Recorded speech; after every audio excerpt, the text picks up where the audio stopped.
Okay. So hopefully Janet joins us shortly. It is 7:03 on October 12th, 2021. I call this meeting of the Wellfleet Select Board to order in accordance with the temporary suspension and enhancement of the open meeting law as allowed by the General Court of the Commonwealth of Massachusetts. The first item on the agenda is open session and public comments. Public comments must be brief and the board will not deliberate on any matter raised solely during public comments. So I see Mike Hurley has his hand up. So Chief Hurley. Thank you, Mr. Chair. Just two brief comments. Just wanted to announce Sergeant Geraldine LaPence has put in her papers with intent to retire from the police department. She's been instrumental over the years in the department and the community, 18 years as she started as a reserve summer officer back in 2004. So just want to wish her a healthy and happy retirement as she moves on to her next journey.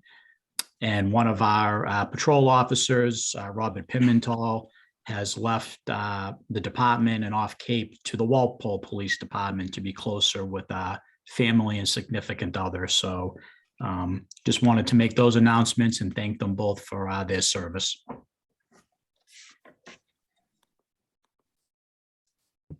Okay. I have one. So at the last town meeting, annual town meeting, we approved a subsidy for enhanced innovative alternative septic systems. I just want to let everybody know that those are available now. And if you are interested in upgrading your septic system, to contact the Hillary at the Health and Conservation Department. So thank you. Any others? Yeah. Okay. Well, first of all, I just want to say I'm sorry to hear that we're losing Geraldine. She's great, and always enjoyed seeing her out and about. And yeah, I just this is more in the nature of a question than a comment, and perhaps it'll get answered in the course of the meeting. But I can't help but notice that there's been no activity on the dredges. At least not every time I've been down there. And I was down there over the weekend and they were working on it. Oh, okay. Okay. And this is Charlie. I will have an update during my report on that project, if that's okay. Okay. Yep. That's all I got. Okay. Helen? You're muted, Helen. Okay, sorry. Two things. One is it's a little early, but we should all bear in mind that for 3 subsequent Saturdays in November, the 6th, the 13th, and the 20th, the Harbor Conference is going to take place virtually. And you can access more information about this on the Audubon website. The second thing is an important step in the process of the Herring River restoration project is that on the 18th, there's going to be what's called the Rog Meeting. That's Regulatory Oversight, I think, Group. I think that's what it stands for, ROG. And Hillary's going to be there, Emily Beebe, a whole lot of other people. And it's a nice oversight step in the whole process where different people from different agencies take a look at how things have been going with it so far. Thank you. Okay. Janet? Oh, sorry, I got on late, had trouble getting on. I just want to know if anything's being planned for Halloween. I've been getting a lot of questions. I talked to Laura from the chamber and she's looking into it, but is Hillary on? And I did ask her, but I guess it's too early to tell, but I know people do want to do the same thing that happened last year during COVID, where the businesses had candy out and you trick or treated right in the center of town, and some of the homeowners did. So if anybody thinks that's a good idea, we need someone to organize it. Okay, yeah, That's it. okay. Yeah. All right, so onto the first item of our agenda. We don't have any items on the consent agenda today or tonight. So the first is COVID-19 updates and recommendations.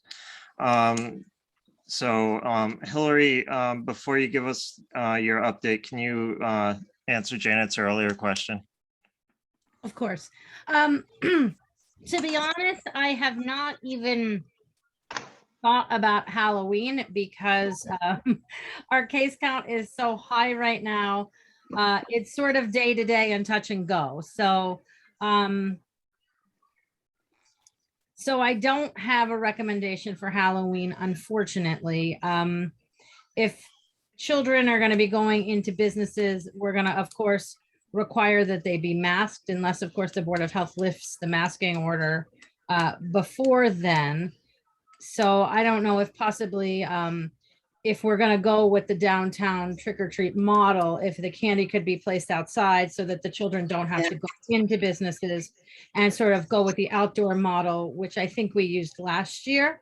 But I would say let's hold tight another week and see where we are. So that's Halloween. As far as our case count, we're up to 31 cases that are active right now. Of that, it's kind of interesting if you look at the demographics. We have just a couple of folks over 65.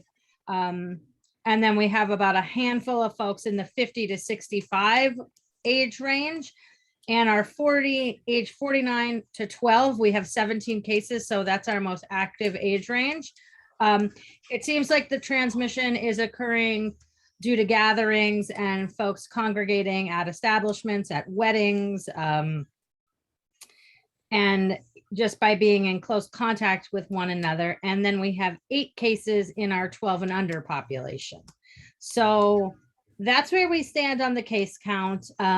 Vaccinated and unvaccinated folks that are exposed with symptoms still have to have the 10-day isolation period. We did reinstate the mask order through a Board of Health meeting last Wednesday. The Board of Health will meet again tomorrow evening and discuss it further, see if they want to change anything. And that's where we're at. I'm happy to answer questions if folks have them. John, you had your hand up earlier. No, she already answered my question. Okay. I do have one more thing, Ryan, that's probably most important, is that we are having a free pop-up testing clinic tomorrow from 3 to 5 at the Wellfleet Elementary School. You can sign up ahead of time through barnstable-county-health.org, or you can just show up. If you sign up ahead of time, you will be given a time slot, and your time slot will be honored. If you're just showing up, you may have to wait a couple minutes to get in the queue, but we will test everyone and anyone who shows up. You don't have to be a close contact. You don't necessarily have to be from Wellfleet. Sorry, ask your brother. But we would hope that anybody who's questioning whether they had a contact with anyone does just show up and get tested. Okay. So in regards to Halloween, kids only get so many of them. I think the model that we used last year is safe. It's outside. Everybody's pretty dispersed. There weren't any gatherings. You know, all the kids were able to move around town relatively easily. And as long as, I mean, they can be masked and outside, and it will be perfectly safe for them to trick or treat. I do think it's important to allow kids to be kids sometimes. So what do we need to do to plan for that? Well, I was told, I'll just butt in here, that last year, mothers organized it. And if any mothers are listening, that it's not up to the Board of Health to organize it, or the select people, or even the chamber. But I'm just saying, anybody out there who wants to do it on Facebook, or if any business owners want to, I guess, boy, I really hesitate to say call me or email me, but somebody would want to be in charge of this, and they can step right up. How's that? Is that clear? But yeah, it's up in the air who can organize it, but anyone can, and will help. Okay, Helen? How's that? Yeah, a question for you to Hillary. Hillary, what kind of test is being offered? At PCR, the what? the PCR testing, not the rapid testing, but the PCR testing. Thank you. And how many days does that take typically? 2 to 3 days on a return.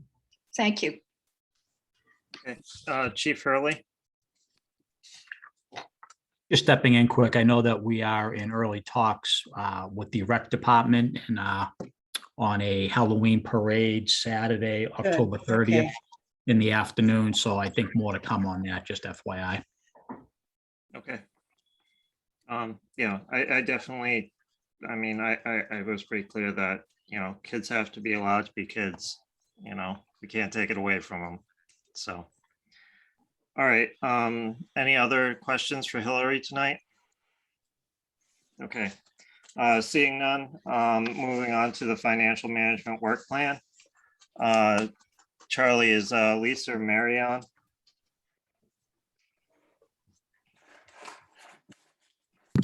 Thanks, Ryan. Mary is on, so maybe Ryan, if it's okay, I'll just make a couple of brief comments, and then Mary McIsaac will provide a little bit more detail, and then we can answer any questions that the board might have.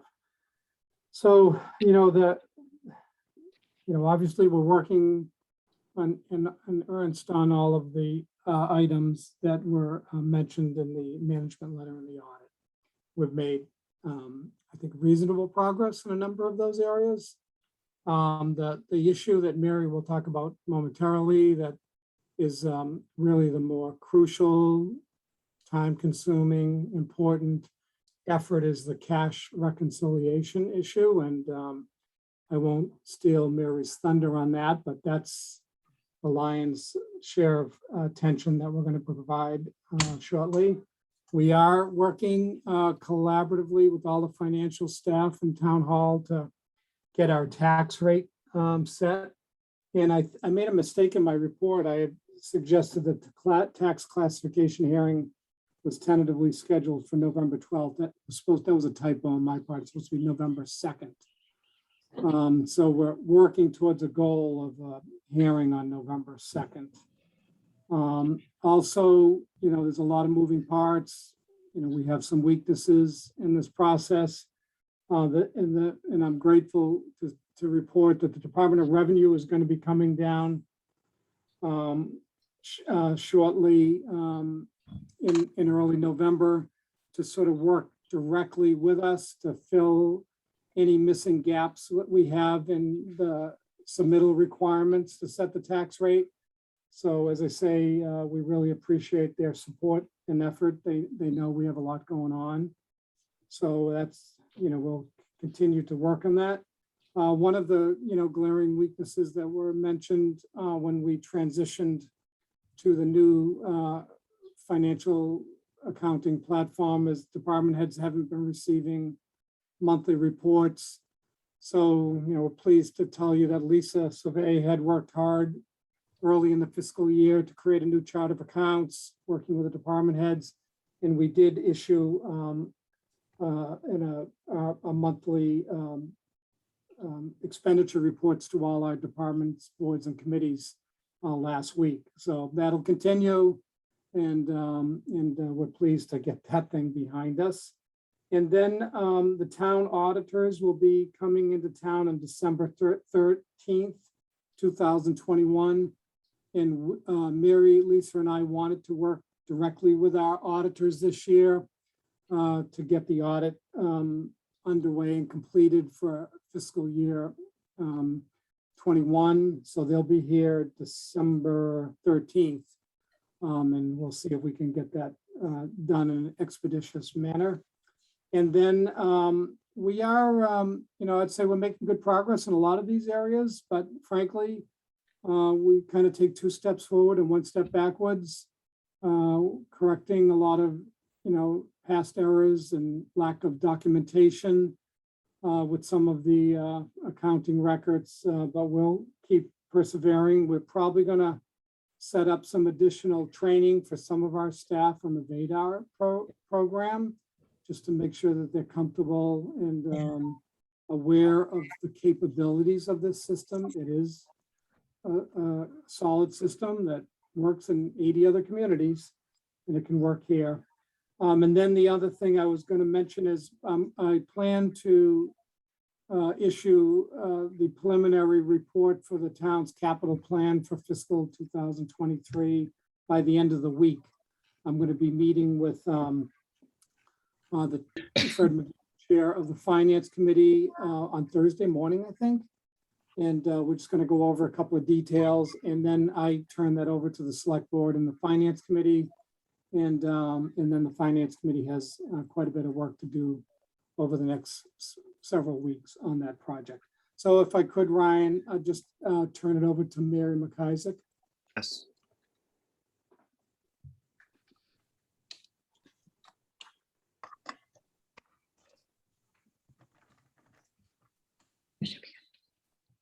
Ryan, can you hear me? Yep. Oh, good. Good evening, everybody. For those of you who don't know me and you can't see my face and my name, this is Mary McIsaac speaking on behalf of the finance team who are working with the town of Wellfleet in the finance department to accomplish a great number of goals. But tonight I'm here to talk about just updating you on, as Charlie said, the tax rate, cash reconciliation, and the finance team that's working on all of Wellfleet's years from 2019 to 2022, actually, and now we're into working on 2023 for you.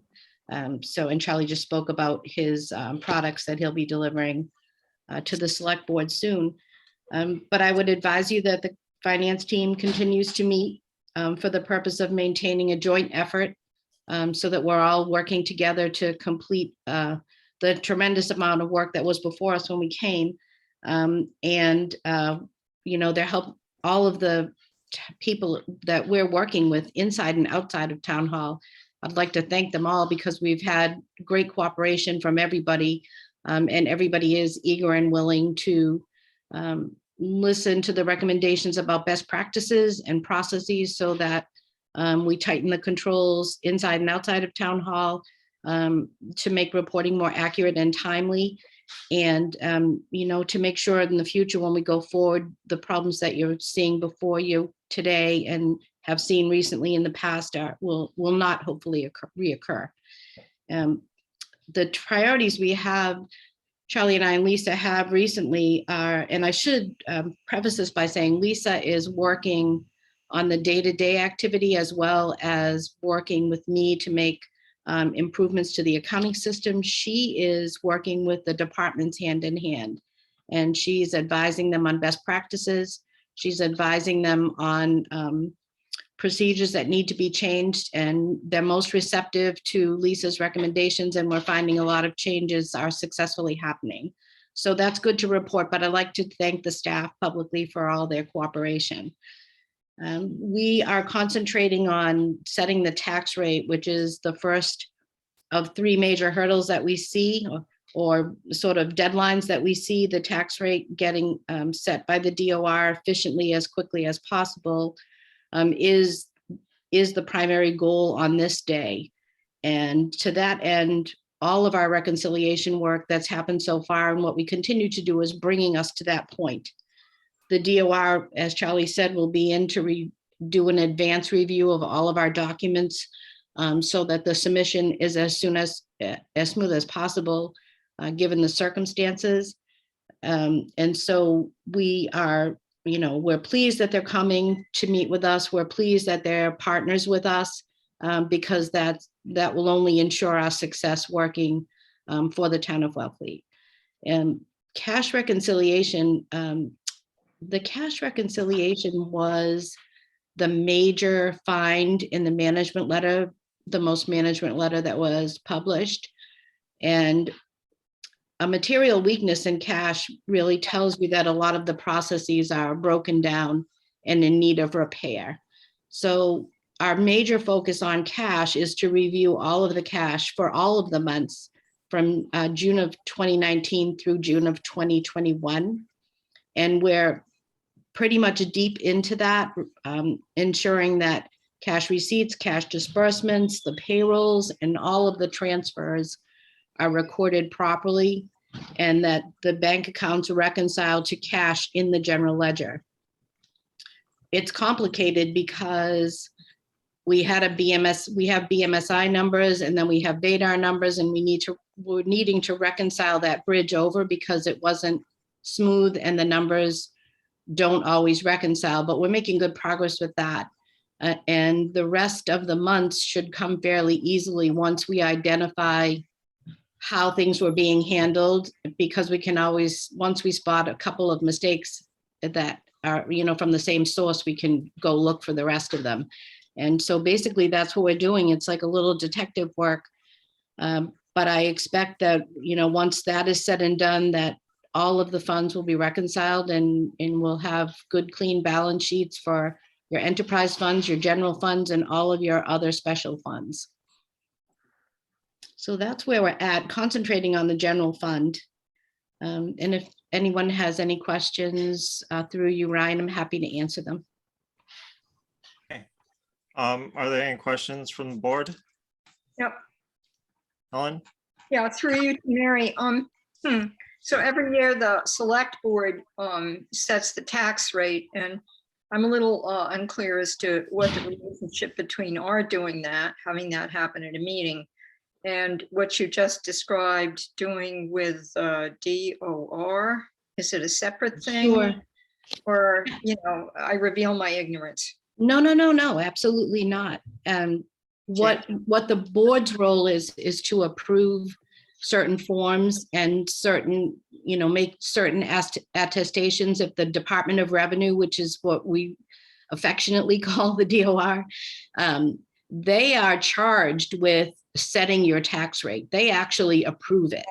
And you can't have a tax rate and send out bills without the Department of Revenue executive director approving it.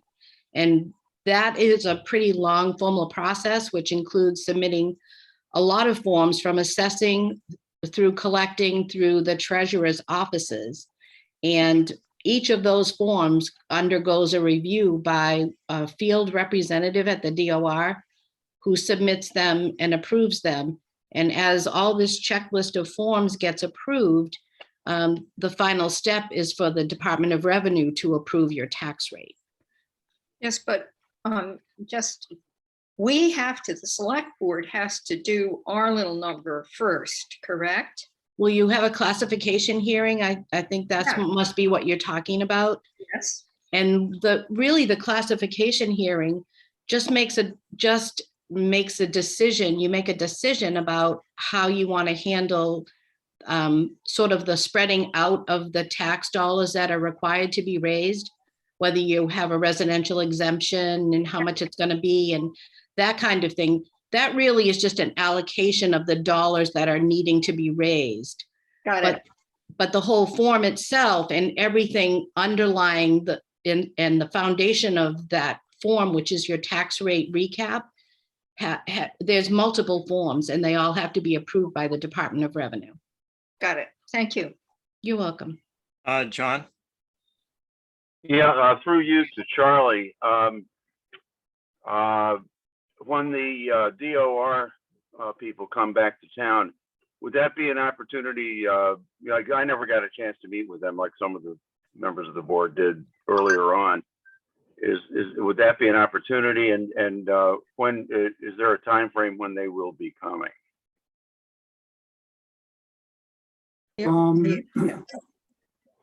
So the answer is I don't know. I'm not sure if the team that's coming down to help us with this work product has some of the same component persons. So I'll have to, I will have to check on that. Okay.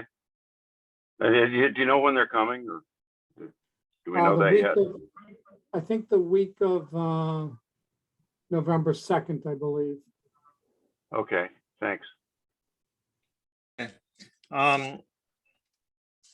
So I know that we are only going back to when Vadar was implemented currently. I would think that, I don't know, I'd be almost interested in going back further, but I know that's outside of the ability or the scope of the work plan currently. And it would involve significantly more time. I don't know how to handle that going into the future, but you know, we need to take care of the Vadar stuff first, and then, but I'd also be interested in going back further. But that's just me. Ryan, if I could comment, actually, when we are doing our work and we're, as I said before, bridging over from Vadar, from BMSI into Vadar, if we are required to go back further in order to get a solid foundation for a number, we're going back there. Okay. So we're doing part of what you'd like to see as a part of really a work requirement to get a good product. Okay. All right. And what's the furthest back you've had to go so far? I've been back into 2014, 2015. Okay. All right. Well, thank you. All right, so I don't see any other questions, so I'm going to open the hearing on the Shellfish grant boundaries. In accordance with MGL Chapter 130, Sections 52, 57, 58, 60, and 68, and all applicable town shellfish regulations, notice is hereby given that the Wellfleet Select Board is holding a public hearing now to discuss boundary issues between licensed grant holders with regards to section 7.5, 7.19.1, and 7.23 of the Wellfleet Shellfish or policy and regulations. Okay, so Mike, is this to excuse yourself? Mm-hmm. Yep. Okay. Just going to be recusing myself from this topic, but will reserve my right to speak and participate as an individual from the floor, and will identify myself as an individual if I do so. Okay, thank you. Okay. So this is in response to a number of concerns that were being raised by a number of different people, specifically with the some of the licensed areas. And I don't know, okay, Helen?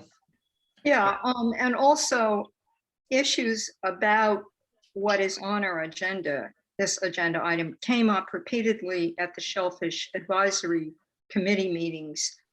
And they came up somewhat in conjunction with, but applying also to other parts of the harbor, with a whole discussion about the Hidilta property. And quite reasonably, these two topics have been separated.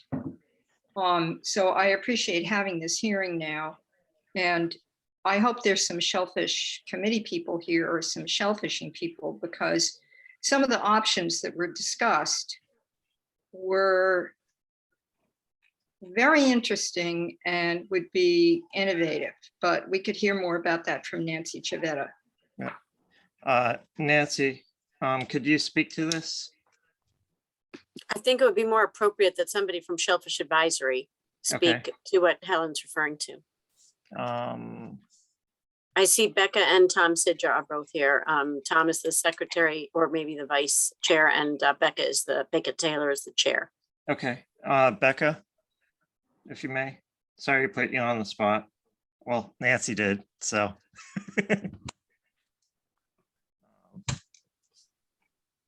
She unmuted. No, she's not unmuted.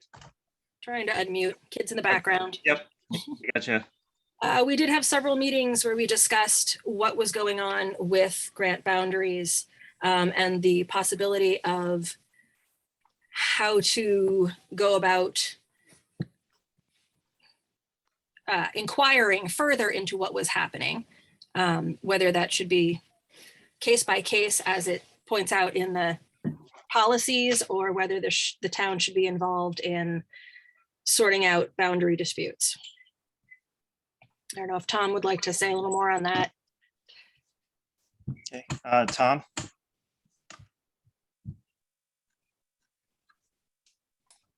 Am I unmuted? Yep. Yeah, based on what Becca and Helen had stated, we've been talking about this every now and then in our meetings, and we know it's a pretty big issue. We can't get our arms around how many issues we have or how many boundary concerns or issues we have. But we do believe if we do some work around the boundary, for one, we might create another and another out there in the Hilda Trust or just basically around the harbor. So we think it's a very important issue that we really need to take a hard look at how we want to proceed, how we want to address this. I mean, there was talk about creating a budget for Nancy that we might be able to do 10 or 15 a year based on those that have issues today, and just keep on doing those over the next 4 or 5 years and try to resolve this problem. The point I made, I think Helen, you were there, is that this is town property. And these grants are, if you want to call it leased or rented yearly. And from some of the perspective was the town should really understand what they're leasing, i.e. the boundaries. Are they leasing an acre, acre and a half, et cetera, et cetera. So that's something that I think we need to decide on. And then somebody brought up a global warming issue, and maybe we take a hard look at this. What's going to happen in 10 years with the harbor? What's going to happen in 15 years? And if we don't know where the boundaries are today, what's going to happen in 10 years when the tide doesn't go out, because it comes in and it's higher? So we think it's a very important topic to really solve now, but with some data or some analysis that really helps us for the future also, Ryan. Okay.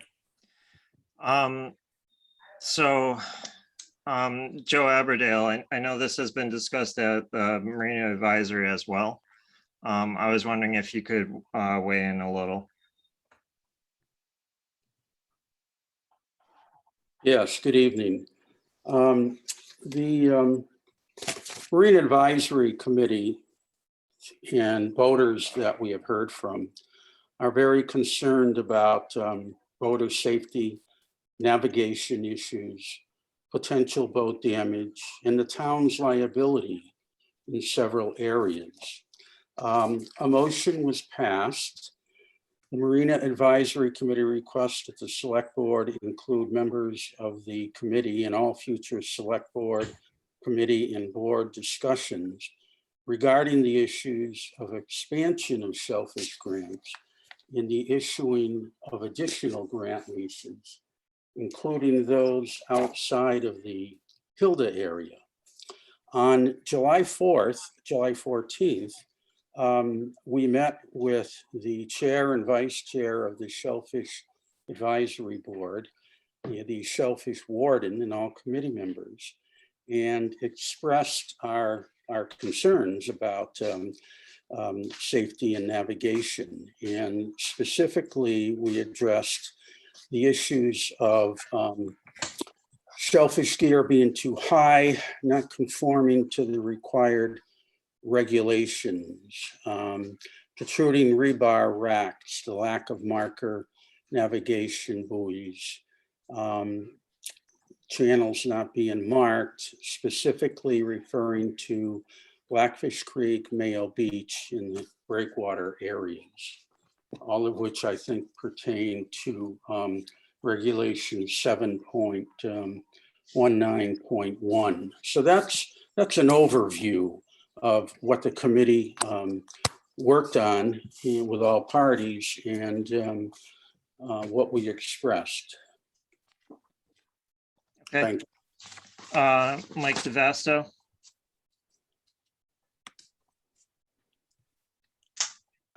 Just speaking as an individual on my own behalf here and in my own interest, just with all due respect to the Marine Advisory Committee, it's, in my opinion, outside of their scope to be dealing with issues like this. It's pretty clear that their charge is directly related to marina operations, and that Natural Resources Advisory Board and the Shellfish Advisory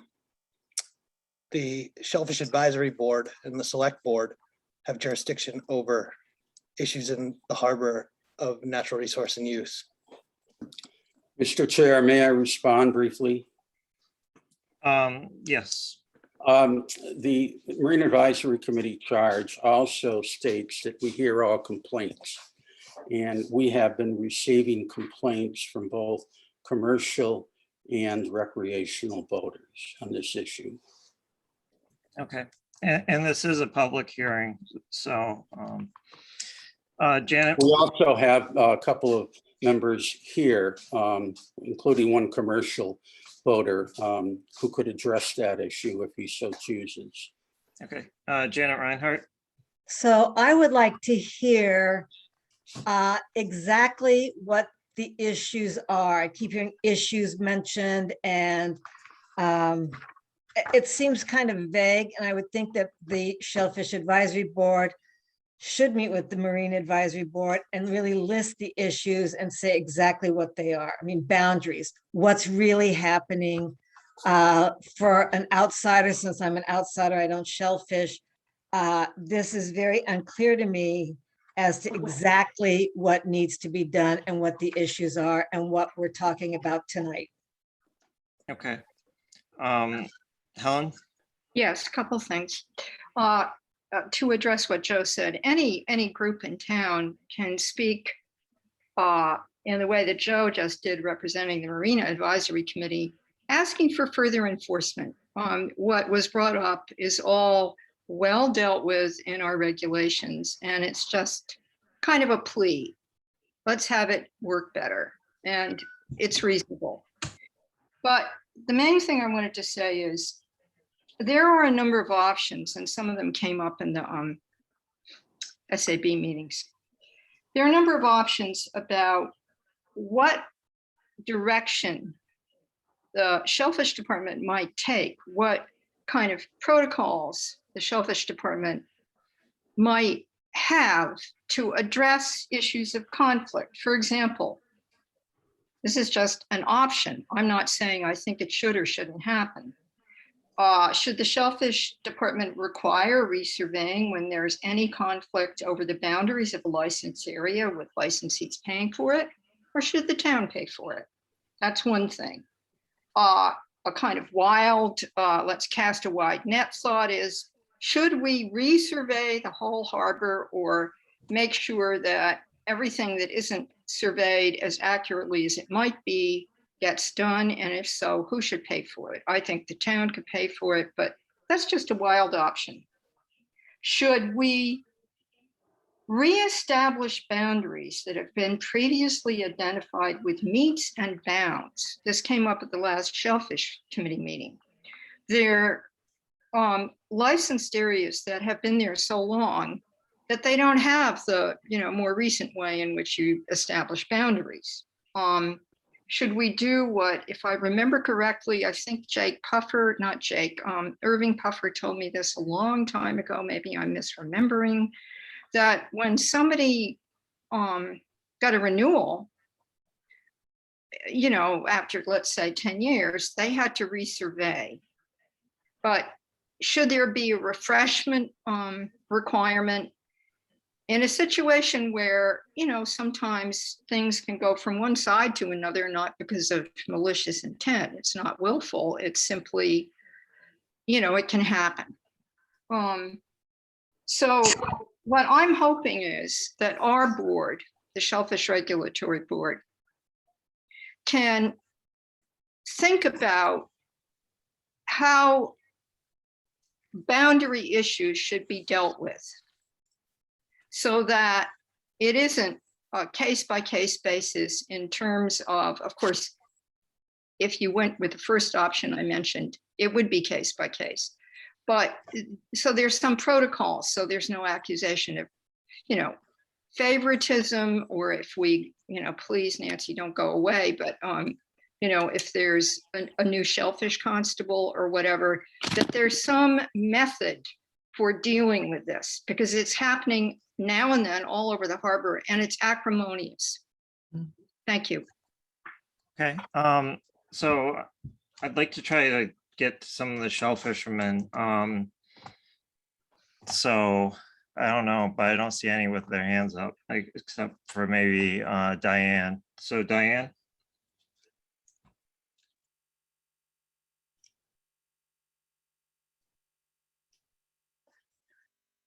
Okay, you're unmuted, Diane. Okay. So I don't know. Berta and Evan Brunage, can I call on you? Sure. Okay. Yes. Yes. You may. So can you tell us some of the issues that you're seeing? Well, actually, Evan wrote a letter to the select board at least 2-3 months ago, stating that there were issues down at Grant 771, where on the an abutter. 783 as well. And also 783. That Evans grant is 783, and well, they're both our grants, but 771 was Jake's grant. Back in it was the first grant in 1977. So that's how you know it, how old it is. But there were issues, and a new grant went in beside 783, and it was surveyed by GPS. Well, originally those grants were surveyed either by land surveyors or by Lorant, and GPS is a whole different thing. Besides which, the fact that we all know that true north has shifted by several degrees over the last 40 years or so. So it has created quite a problem for us down there. And I mean, something needs to be done. We're not sure what, but it is creating unfortunate animosity, and that's not good. Okay. All right. Wellfleet Shellfishermen's Association. And this is a public hearing, so we just need to know who's speaking.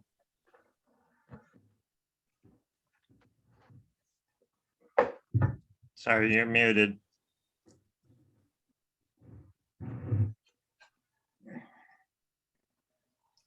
Okay, you're good. Hi, Ryan. It's Richard Blakely. Hey, Richard, how are you? I am well tonight. Thank you.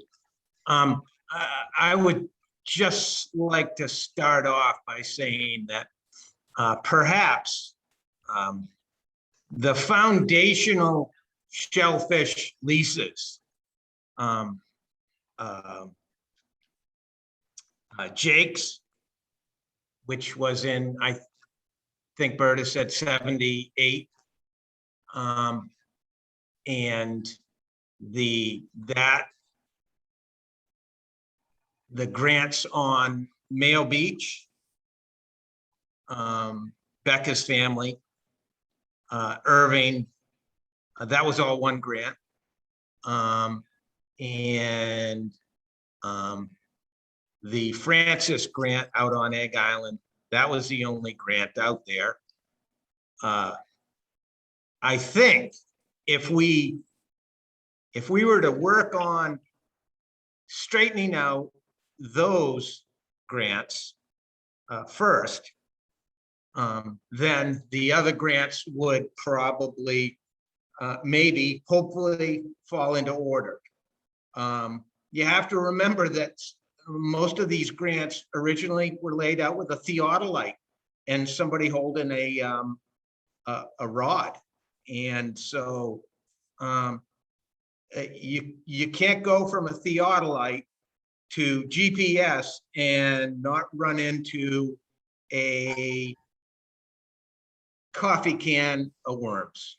It's, you know, we're just begging for problems there, and we've got them.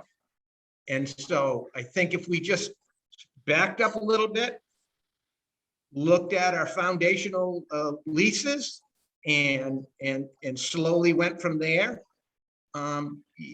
we'd get this issue perhaps under control. Thank you. Okay. So I'm going to try to go to Diane again. Diane?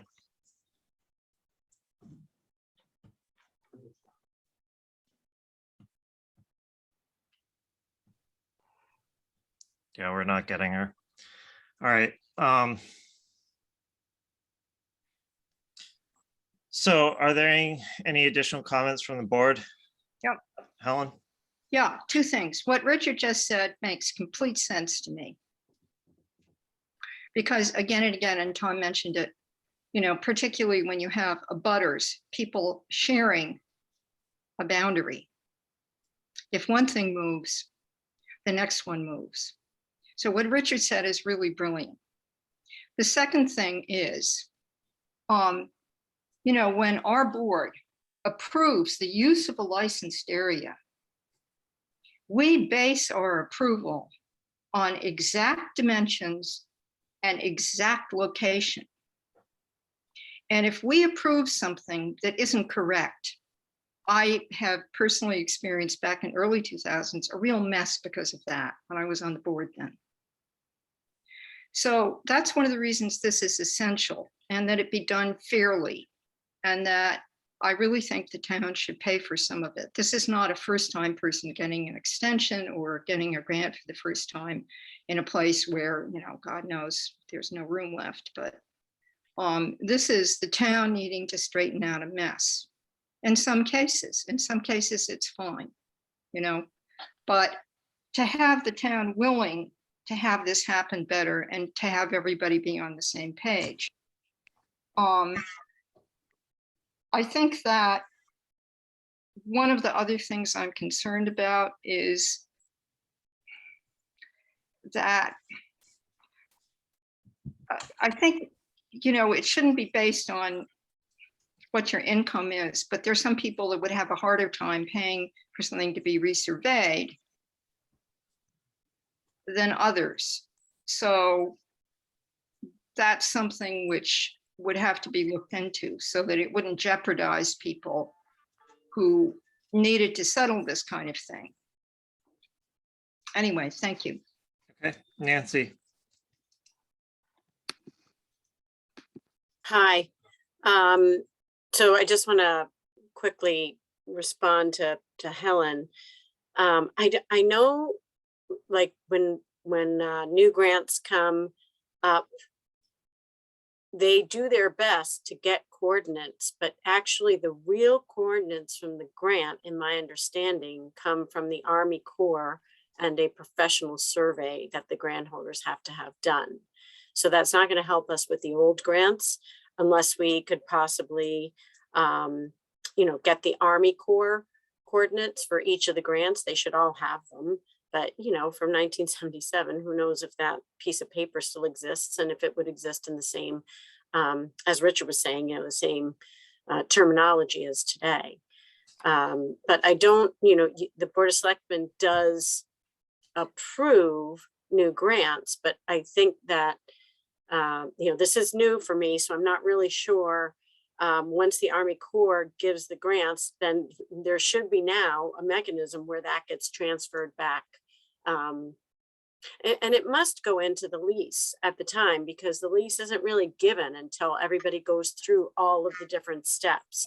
So if the Army Corps comes back or the professional field survey comes back, with coordinates, that's what gets incorporated into the lease, in my understanding. So they are draft until approved, because DMF comes out, and therefore a biological survey could make a boundary move, or Army Corps could find a reason why a boundary that was proposed might have to move. So that's one thing. And, the other thing, of course, trying to work in partnership with the grant holders. But the town makes $10,000 a year in grant fees. Grant holders pay $25 an acre per person for their leases. So I would imagine, surveying that entire harbor would be a hefty fee, and we don't even take in that much. You'd probably get 2 or 3 areas. I don't even know how many, but it would not be a lot for $10,000 that the town would, break even on. So I'm just a word of caution, like, we have to do this in partnership. It is town property that we are leasing, but we're also, not collecting any taxes on that. And we're not, there's no real rent being paid for it, if you will. And that's per Mass General Law, and that's fine. But I just want us to keep that in context, because it's something that we would probably need to bring to town meeting as an article to get approved. So I'm down with doing whatever people want. But I just want us to be cognizant of that. And that's all I need to say for now. Okay, so I'm gonna call Michael DeVasto, but after that, I do have a motion, so. And, but Ryan, I have one more thing to say that hasn't been said. You don't mind. Helen, you've I can wait. spoken I can wait. quite a few times, so, Mike, Yeah, just a couple things. Speaking as an individual again, obviously. It's been pointed out that this is town property. I just want to point out that most of the licenses in Wellfleet Harbor are actually on state property, because they're beyond the mean low water mark. So that is state property. The other thing that I just guess would like to bring to everyone's attention is that all the original grants were done by meets and bounds and surveyed. And so it's been my understanding that the way the regulations are written, that the Shellfish Constable has the jurisdiction to go out there and check your boundaries by GPS. And if they're not where the GPS states, then you can have it professionally surveyed. It doesn't really specify who pays for that or not, but when people have had their grants put in, they've paid for the survey in the past. So I'd imagine it'd be the same mechanism. So those are just 2 points I'd like to make, I guess, that, it seems to be already settled in the regulations as to how to deal with this, and that's to have a survey. And if there's 2 conflicting surveys where they don't meet up, and I mean, actual civil engineers doing a survey, then you have a problem. But I would imagine this would be taken care of the same way it is on land when there's a boundary dispute between neighbors. Somebody's got to have a survey done. okay, so, I move to refer the issue of licensed area boundary issues to be, to the Shellfish Advisory Board for recommendations and potential recommendations in 2 or 3 options and potential costs to be returned to the Select Board by January 15th, 2022. Helen, second. And for the sake of discussion, I want to add one more thing. This is a hearing, Ryan. Yep. The one more thing is this: under no circumstances, in my opinion, should anybody lose the size of their grant. If the boundaries shift, there should be a reasonable plan for them to have whatever they've got planted there, grown out and the boundary adjusted in relation to that within a given period of time. Thank you for letting me add that. Here, there's nothing there after that. Absolutely. Okay, so can I have a roll call vote? And actually first, before I do that, Becca, is that a reasonable time frame for you? It would be helpful if it was maybe towards the end of January, since we still have the Hatilda Trust area. Yeah, That's, that's what I was wondering about. Okay, let's see, what's the last day of January? Or let's just say February 1st. thank you. Okay, so I amend the motion to read February 1st, 2022. Okay, That's when everybody's annual report is due. well, we can work it in. Oh, no, Yeah. it's through February 28th, I think. Yeah, okay, keep going, sorry. Okay. Janet, I. Okay. Ryan, I. John, You don't have to go into order, Helen. John, Helen, Helen, I. Yeah, you do. John, are you there? Okay. Okay. The motion carries 3-0 with one abstention. Mr. Chair, Yes. I would also like to include that, or have a second motion that the Shellfish Advisory Board work together with the Marina Advisory Board and come to some solutions, expectations of working together with Shellfish and recreational boaters and recreational people in the harbor. I don't really know how to word it, but I think that while we started talking about this, we should, they need to meet and really get to the bottom and come up with suggestions. Okay. One second. It wasn't, I think we need to clean up the motion, Helen. So, okay, I move that the Shellfish Advisory Board meet with the Marina Advisory Board and maybe the Dredging Committee too, or who else should we? No, I guess just the Marina That's good. Advisory Board. Yeah. That's good. Okay. One second. Can we have a date? Because they have a lot on their table right now. Say the Shellfish Advisory Board. Yes. Well, Becca, I mean, it's How does April sound? March, April. How does gets busy. April sound? I would say March, because if there's any new regulations that need to go into effect, they've got to be ready for town meeting. So really by the 1st of March. Ryan, may I? Yes, go ahead, Helen. Thank you. In the course of creating the recommendations, SAB would normally follow up on this motion that we've already made and approved. I don't think they need a date. They're going to have to be talking to the Marina Advisory Committee at some point. We've told them they need to, and it will happen within their recommendation homework in their meetings about this already. So I don't think we need a second thing. And this would not be going to town meeting. I don't think. Well, we don't know what it is. You know, there may be new shellfish regulations or boundary. I don't know. That goes to us. Yeah, that goes to us. And if there's money for it, the appropriation would go to town meeting. Thank you.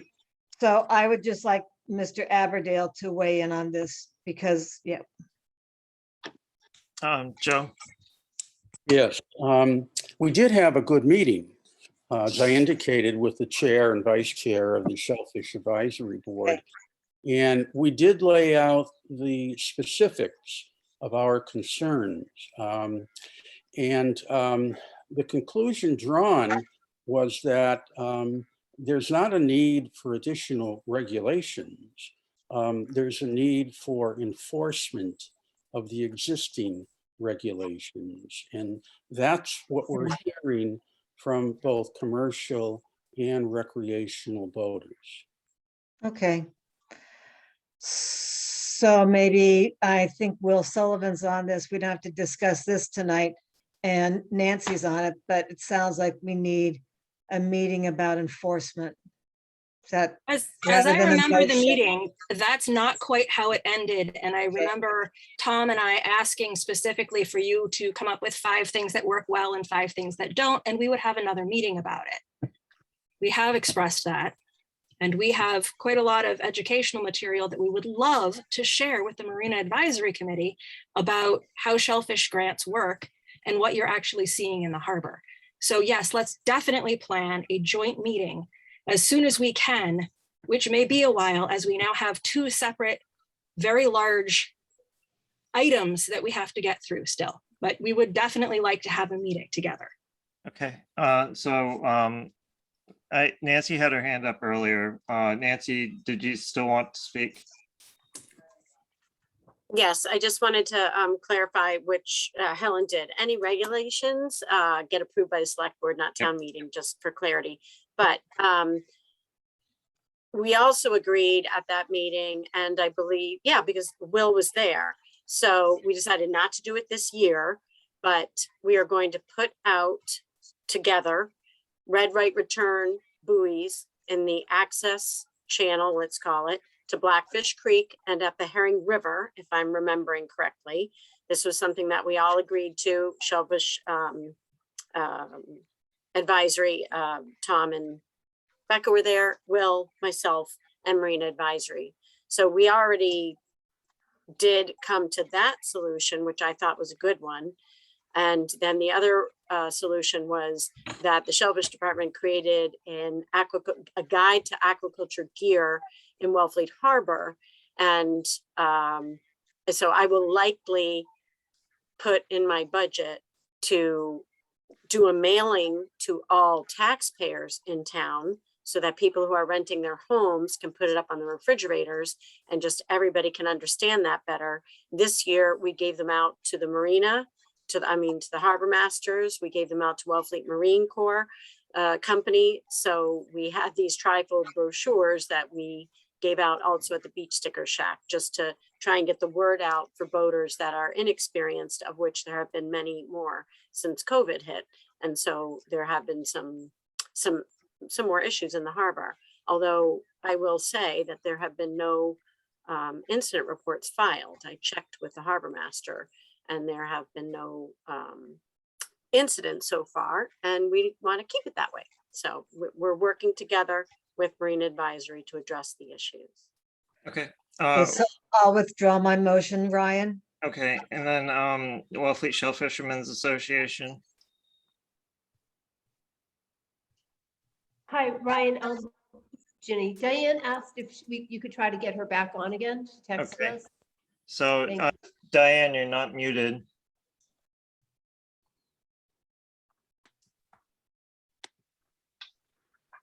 Yeah. I don't know. So, all right. So I would like to just end by saying I do hope that the Marine Advisory Board and the Shellfish community really work this out, because to let it go any longer will just create a mess, a bigger mess. Okay. And on that, we're going to close the public hearing. And we're on to the town meeting quorum. So I know that Dan Silverman is on the call as well. We have to do this in consultation with the town moderator. And this, yeah. Danny, sorry to put you on the spot. No, not at all. You're correct. The provision that allows a reduction of the quorum does require the consultation and the consent of the moderator. You and I spoke, and I think it is a good idea. Again, given the somewhat constrained circumstances that we're dealing with, that we lower the quorum to make sure that we can get the business done. Just FYI for the rest of the select board, Rebecca has been in touch with the Nauset Regional School, and we do have the Nauset High School gymnasium secured for the date of town meeting in December. I think it's the 4th, if I'm correct. So that's a much bigger venue than, I think it's roughly 4 times the size of the elementary school gym. So we're hoping that we can make people feel comfortable. Again, the hope is that by December, the case counts will be back down again, but regardless, if we're going to try to provide seating with spacing, we're going to need a bigger space. And to make sure that we can conduct town meeting business after having gone through mechanics of moving town meeting, I think lowering the quorum is a good idea. Okay. Helen? Yeah, quick question. Did they also grant us those rain days, or they won't be rain days in December? There'll be snow days or whatever. I don't know the answer to that, Helen. I don't know whether rain days were requested or not. Well, Well, that might be, yeah, just because at least one. Yeah, we'll follow up with administration after the meeting. So, It's a good idea. I mean, I think the likelihood of snow is, I'm not going to say it. You never know, yeah. I'm not going to say it. Tornadoes. yeah. Hurricanes. So I move to set the 2021 special town meeting quorum at 100 residents as allowed under Chapter 92 of the Acts of 2020, Section 7, as amended under Section 8, Chapter 20 of the Acts of 2021. Helen second. Okay, roll call vote. Janet, I. John, I. Michael, I. Brian, aye. Helen, I. Okay, motion carries 4-0 or 5-0. Sorry. Thank you, Mr. Chair. Thank you to the board. Yep. Thank you.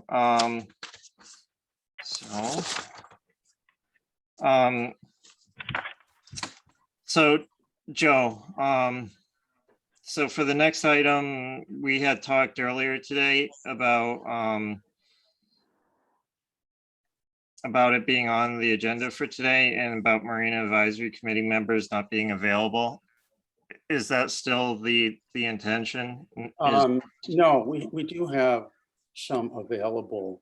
And what the agenda item refers to is the motion that I read previously and a request that the select board adopt that motion so that the committee is a partner to all the discussions about possible expansion of grants and the issuing of additional grant leases. So that, I think that's already been covered.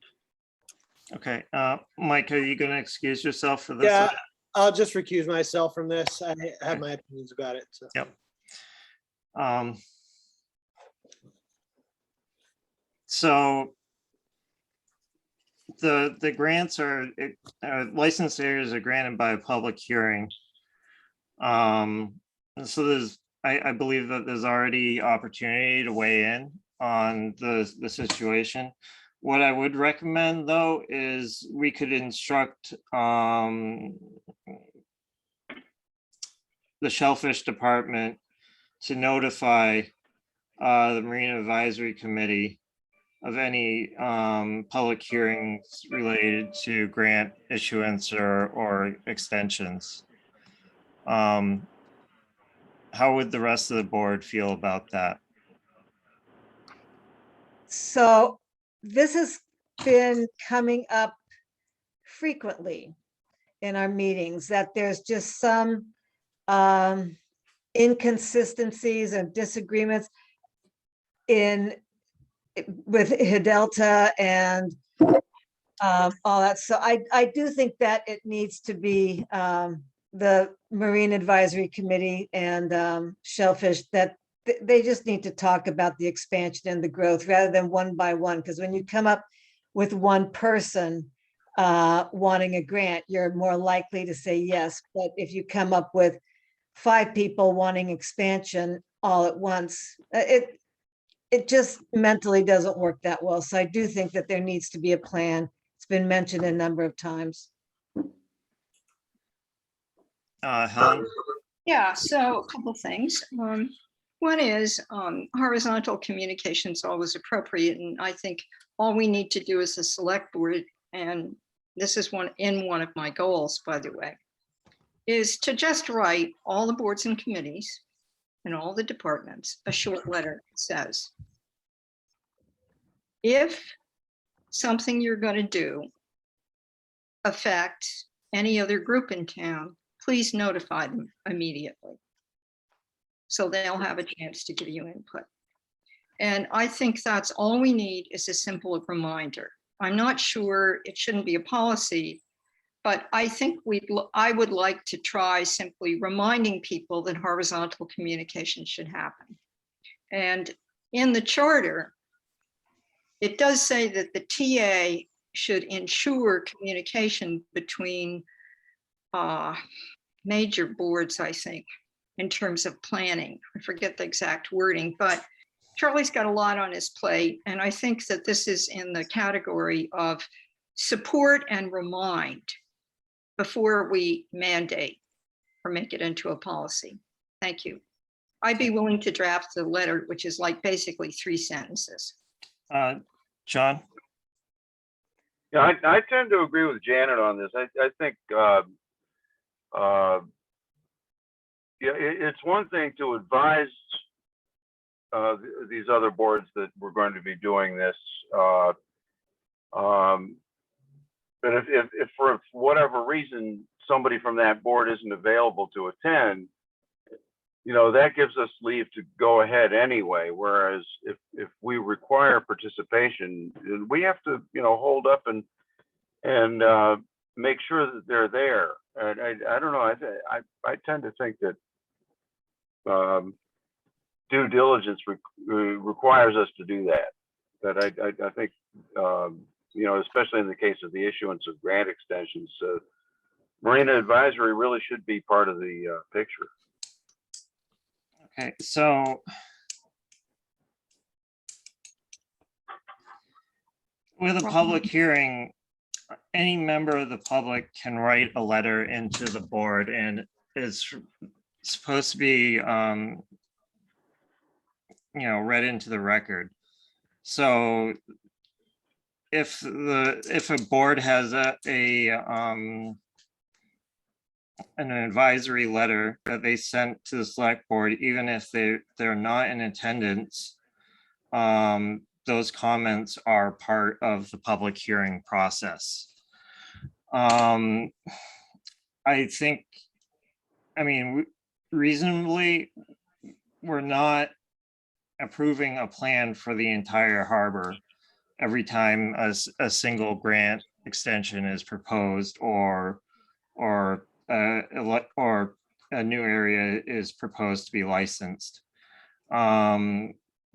To hold up anybody who's applying for those based on an assumption that we would basically plan all the grants or the potential areas of the harbor ahead of time is unrealistic. And you know, that it would be a significant detriment to everybody, and it would be pretty expensive to undertake such a process on the part of the town.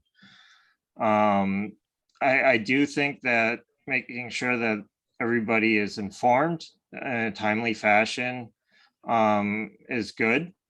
You know, the reason that we have a public hearing is so issues can be brought forward. So, you know, I would, again, my recommendation is just instructing basically the town staff to inform the Marina Advisory Committee anytime there's an application. But Mike DeVasto.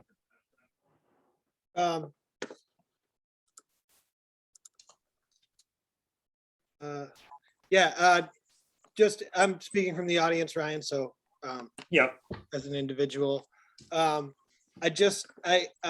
appreciate what you said, Ryan. I think that, you know, personally as a shellfisherman, that, you know, the Marina Advisory Committee may have conflicting interests, and we don't necessarily, as a shellfish advisory board, isn't involved in the decision making for, you know, marina slips and you know, whether there should be recreational boater access or whatever it is. That the Marina Advisory Committee's charge, I'll reiterate again, is specific to the operations of the marina, and it does say complaints, but in that it's discussing complaints from vessel owners in regards to marina operations. It's not in regards to the entire harbor. I do not believe the Marina Advisory Committee's charge gives them jurisdiction over the harbor in general. That is a Natural Resources Advisory Board, and it's pretty specific in the charge. So I don't think the Marina Advisory Committee should be making any determinations on whether grants or shellfish activity can or can't take place. But I do believe that, you know, public hearings, as in Mass General Law, are there to allow any member of the public to contest or to support these. But our regulations are pretty clear for shellfishing that you apply directly to the select board in the for aquaculture licenses and extensions, and that the select board makes the determination in a public hearing, and that's part of Mass General Law. So Okay. I do believe that. Sorry. All Okay, right. I just want to say something because I think I started the discussion off unclearly. I don't know. This is turning into the Hatfields and the McCoys. I have this feeling. For a long time now, and I don't know, you know, I'll say months, it's not shellfish versus marina. It's people in town. Some love shellfishing. It's important. It's improved our economy. There are also people who feel that there's a lot of shellfishing, and that all I'm saying is that the Shellfish Advisory Board with us, with somebody, Helen can be on it, Mike can be on it. It's time that we have a discussion about, Hilta's come up a lot. There are some problems, and I think that the boards need to plan and talk together. That's what I'm saying. Okay, so they're already undertaking work on Hilta. They were charged with that. Who's they? The Shellfish Advisory Board, and they are supposed to consult with Marina Advisory Committee, landowners, a whole bunch of people. Yeah, this has been coming up, so let's move on. I mean, I've that's- already said they should talk, so Okay, but need to it's talk. not necessarily about Hilta, so. Right. John, and then I'm going to Becca. Okay. Yeah, I maybe misunderstood the, you know, what we were expecting the role of the Marina Advisory Committee to be in this. I agree that the select board is the licensing authority and so forth. And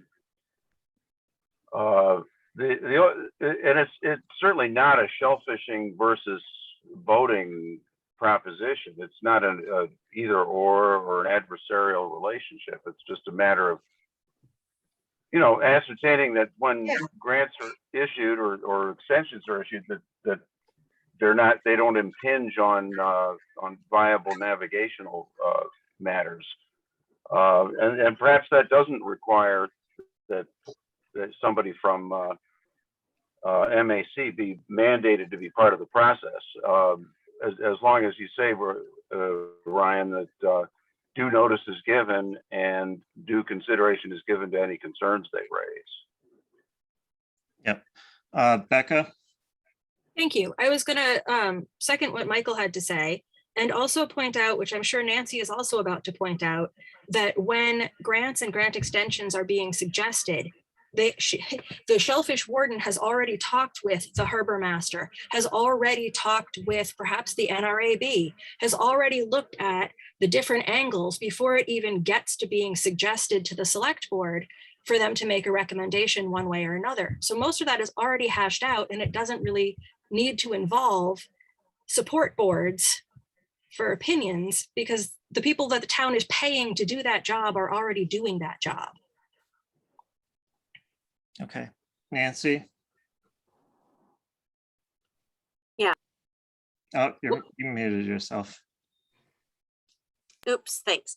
So I would just say that we are working in concert, absolutely in concert with the harbor master for these types of things. So I feel very good about that. I mean, on all of these grant extensions that we recently did, we took Will out and we had multiple site visits out there.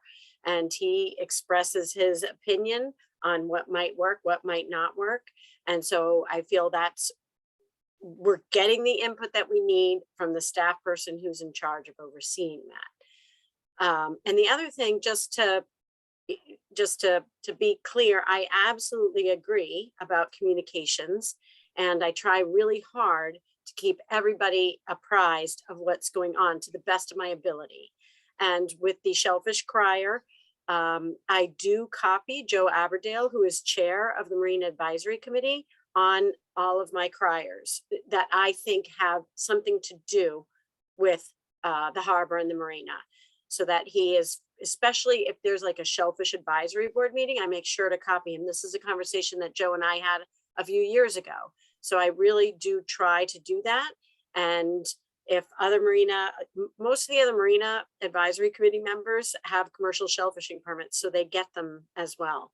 But if there's anybody who would like to be added to the crier from Marina Advisory, just shoot me your email address. I'm happy to do that. And I really do try and have open and constant communication so that everybody who wants to weigh in or participate can. Okay. So Helen, if you can keep it brief. Always. The one thing that hasn't been mentioned is everything that Nancy's doing helps things work better. But the state says that the town has to consider all the uses of the harbor and, deciding what to do in the harbor. Recreational boating, commercial boating, shellfishing, bathing. We're supposed to think about all of it legally. Thank you. Okay, so again, do we want a motion to instruct the Shellfish Department to notify the Marina Advisory Committee of any potential extensions or licensing of new areas, or do we want to take no action? I would prefer Still to take action. I don't think we need any action, but I do think that they need to have a joint meeting and discuss where this is all going to go. I don't know where it's going to go. I don't have a dog in this race or whatever. But I hear a lot from other people that there's more to the harbor than shellfishing, and I don't want any shellfishing person to be insulted. This is just what I'm hearing. So. Okay, John? I think that hearing that's coming up, that's been put in the charge of the Shellfish Advisory Board, I think would answer that requirement. Wouldn't it? It's not a hearing. Well, I mean, the charge that they have to. It doesn't include new licensing of new areas. Oh, okay. What we just asked them to develop recommendations on earlier tonight is what John's referring to. Right, and in connection with that, they will be consulting with all those concerned with different uses of the harbor. So, but at least that's the understanding I had when we concluded that meeting. Okay, so I guess we're going to take no action unless somebody advances a motion. So, okay, moving on then. Application for town boards and committees, Stephen Kopitz to the Cable Advisory Committee. I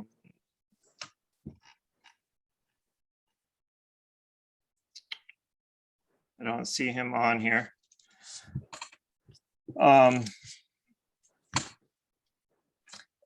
Is there anyone from the Cable Advisory Committee on here that knows him or anything? I do not see anybody from the Cable Advisory Committee on tonight. How does the board feel on appointing Stephen Kopitz to the Cable Advisory Committee without at this time, I guess? Ryan? Yep. So Mr. Kopitz isn't here, is that correct? I do not see him, no. Okay, well, I'm looking at his application. There's a lot of information on there. I'm assuming there's a vacancy. Yes. That's been confirmed. And I guess he'd be applying as a regular. And I really feel that I would just want to ask him if he'd ever been to a meeting, before we appoint him. So maybe we should wait until we can ask him a few questions. And Ryan, in the past, this comes up when either we don't know or the committee doesn't know the person coming on. And we agreed, I think, a number of years ago to make sure that the person comes before us and at least introduces himself and says why he or she wants to be on it. So I move to postpone this application. I second. Okay. All right. For discussion, Mike. Yeah, I'd like to postpone it. I don't need to discuss. Okay. Okay. Roll call vote. Janet, aye. John, I. Michael, aye. Ryan, aye. Helen, aye. Okay, motion carries 4-0. On to business, Marina Planning. Mike? Yeah. So basically, I've been hearing from people about marina issues, and this is strictly about the marina, nothing to do with outside of the marina. And I just think it would be good for the Marina Advisory Committee to sort of formalize a document, I guess, similar to what Natural Resources Advisory Board does and Shellfish Advisory Board does in creating a management plan. And, basically have a formal sort of assessment of the current condition of the marina, identify the conflicts and the issues and goals that the marina has and Marina Advisory Committee, as well as the harbor master has for the future of the marina, planning for the marina, potentially like whether more slips could fit or like parking issues, the sort of things that come up, soliciting some comment and public feedback about, current issues, kind of doing a scoping and stuff like that. And then coming up with recommendations basically for the harbor master to implement, different suggestions or recommendations from that board and from the public. So I just think it's been a long time.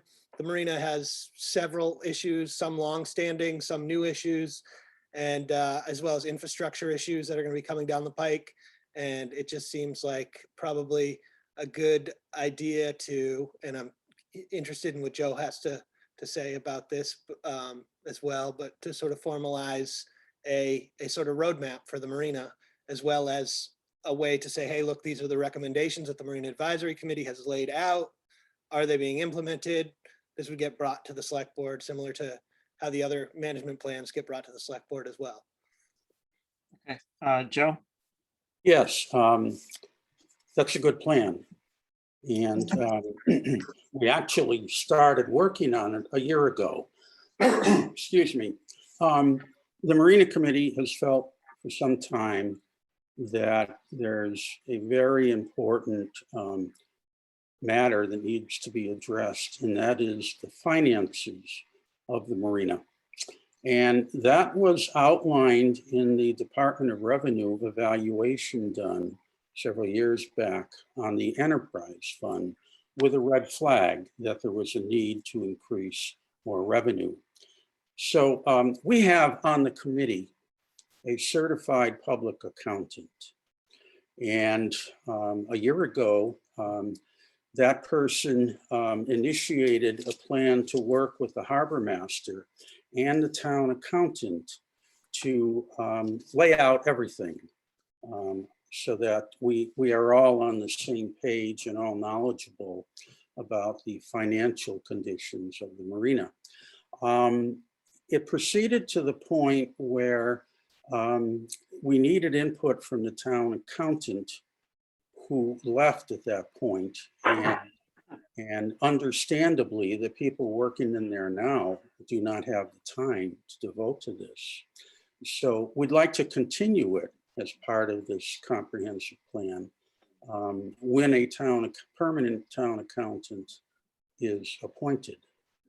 The only addition to Mr. DeVasto's recommendation is that would recommend that the harbor master be a working partner in the development of this plan. Mr. Chair. Yes, go Yeah, ahead. I did intend that. I just, didn't put it in there. I basically just wanted to kind of lay out an outline that was just suggested to give you an idea of what I was thinking, but obviously, it would be up to the committee to determine how they want to carry it forward. I'd just like that it be comprehensive, so it deals with, issues around, signage and, dock fees and like courtesy dock, pump dock, how things are being used, how things can be used in the future. Is there sort of an assessment of needs that, the harbor needs more of, that kind of thing. Is, I didn't really think of the finance thing, but I'm glad that would be part of it too, because clearly it's an enterprise fund. It's supposed to self-fund itself. Obviously it can't do everything with what it's bringing in. So yeah, I would very much want the harbor master to be involved heavily in this. Okay, Charlie, I'm gonna ask you a question here. Yes, yep. So the enterprise funds have been reconciled, is that correct? Yeah, I believe so. Okay. So with that, the financial components are there. I'm going to call on Will Sullivan, and then I would like to make a motion or somebody advance a motion. So Will? I'm here, Ryan. Do you have any concerns with this? Actually, no. If anyone's been watching any of our past few dredging task force and marina advisory meetings, they could clearly see that I've been calling for no more band-aids at this harbor. We need comprehensive planning. Everything should be planned out for the future, financially and strategically. And that's what I've been asking both those committees to work on. So which has been clear and evident. So okay. Mr. Chair, if I may. Go ahead, Joe. It was mentioned that we should solicit input from the public and from voters. And I think that's an important part of this task. And it's going to take some time. We are a volunteer committee. And in order to meet the goal of public input with voters, that's not going to take place until next spring and summer, when the voters are here and quite active. So it'll take a while. Okay. I Mike? figured, sorry, Mr. Chair, through you. Yeah, I figured it would take some time. I just want to get the ball rolling on this. Obviously the first plan is going to take longer. And then when you guys, if this becomes a general thing that's updated every 10 years, it shouldn't be such a long process. But I imagine, the first one would take some time, even just to do the assessment of what's going on. But I think it's important to sort of, get some feedback, even if it's, from, residents as well. But I think it's important to get feedback from visitors. Okay, would you like to advance a motion, or I can, if you would like? Let me see what you put down here. I didn't even read it. I move to direct the Marina Advisory Committee to work with the Harbor Master to develop a comprehensive marina plan to be submitted to the Select Board by, I would say, well, when do you think, Joe? I don't think we need to put a date on it right now, personally. But well, at this point, looking at the calendar and the availability of people who need input, I would say a year. Yeah, okay. How about like October 1st, 2022? What if we went, say, November 1st? That's fine with me. I mean, obviously, I don't think it matters that much. I just, yeah, that's fine. November 1st, 2022.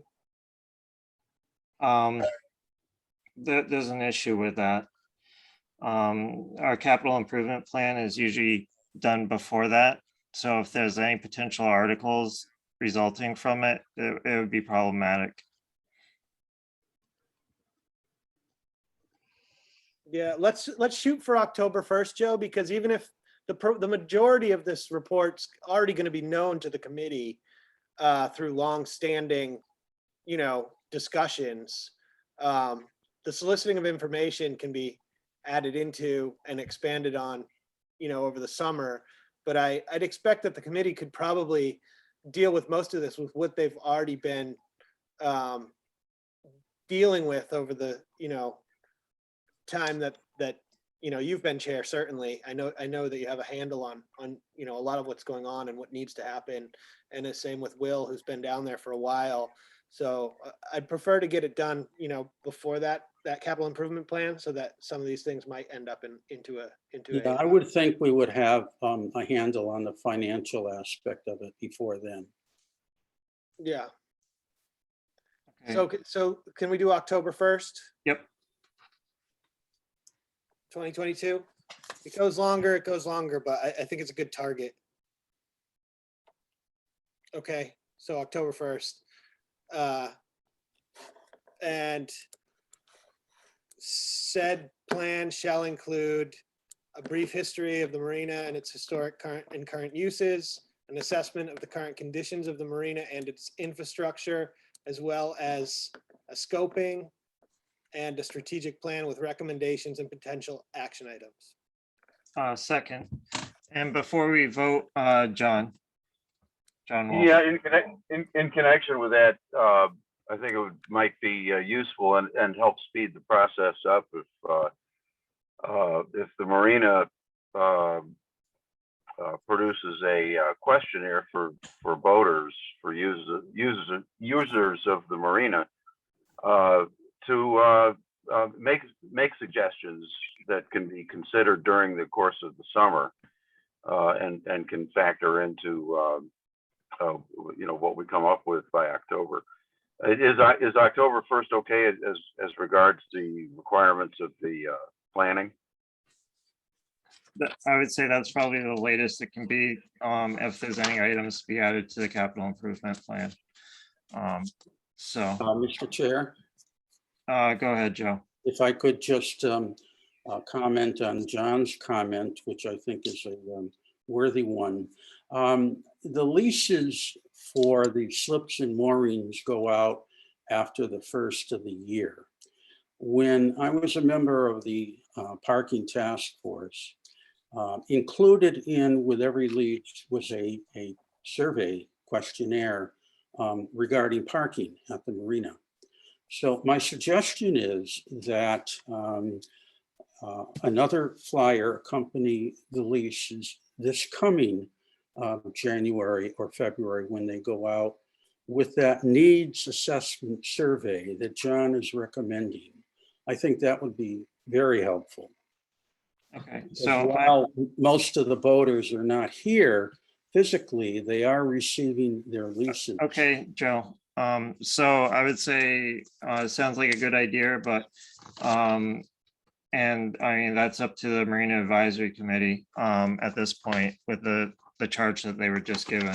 So can I have a roll call vote, please? Janet, I. John, I. Michael, I. Ryan, I. Ellen, I. Okay, motion carries 5-0. All right, and thank you, Joe. So short-term rental tax allocation request from Wellfleet Affordable Housing Trust and Harry Turkanian. Harry?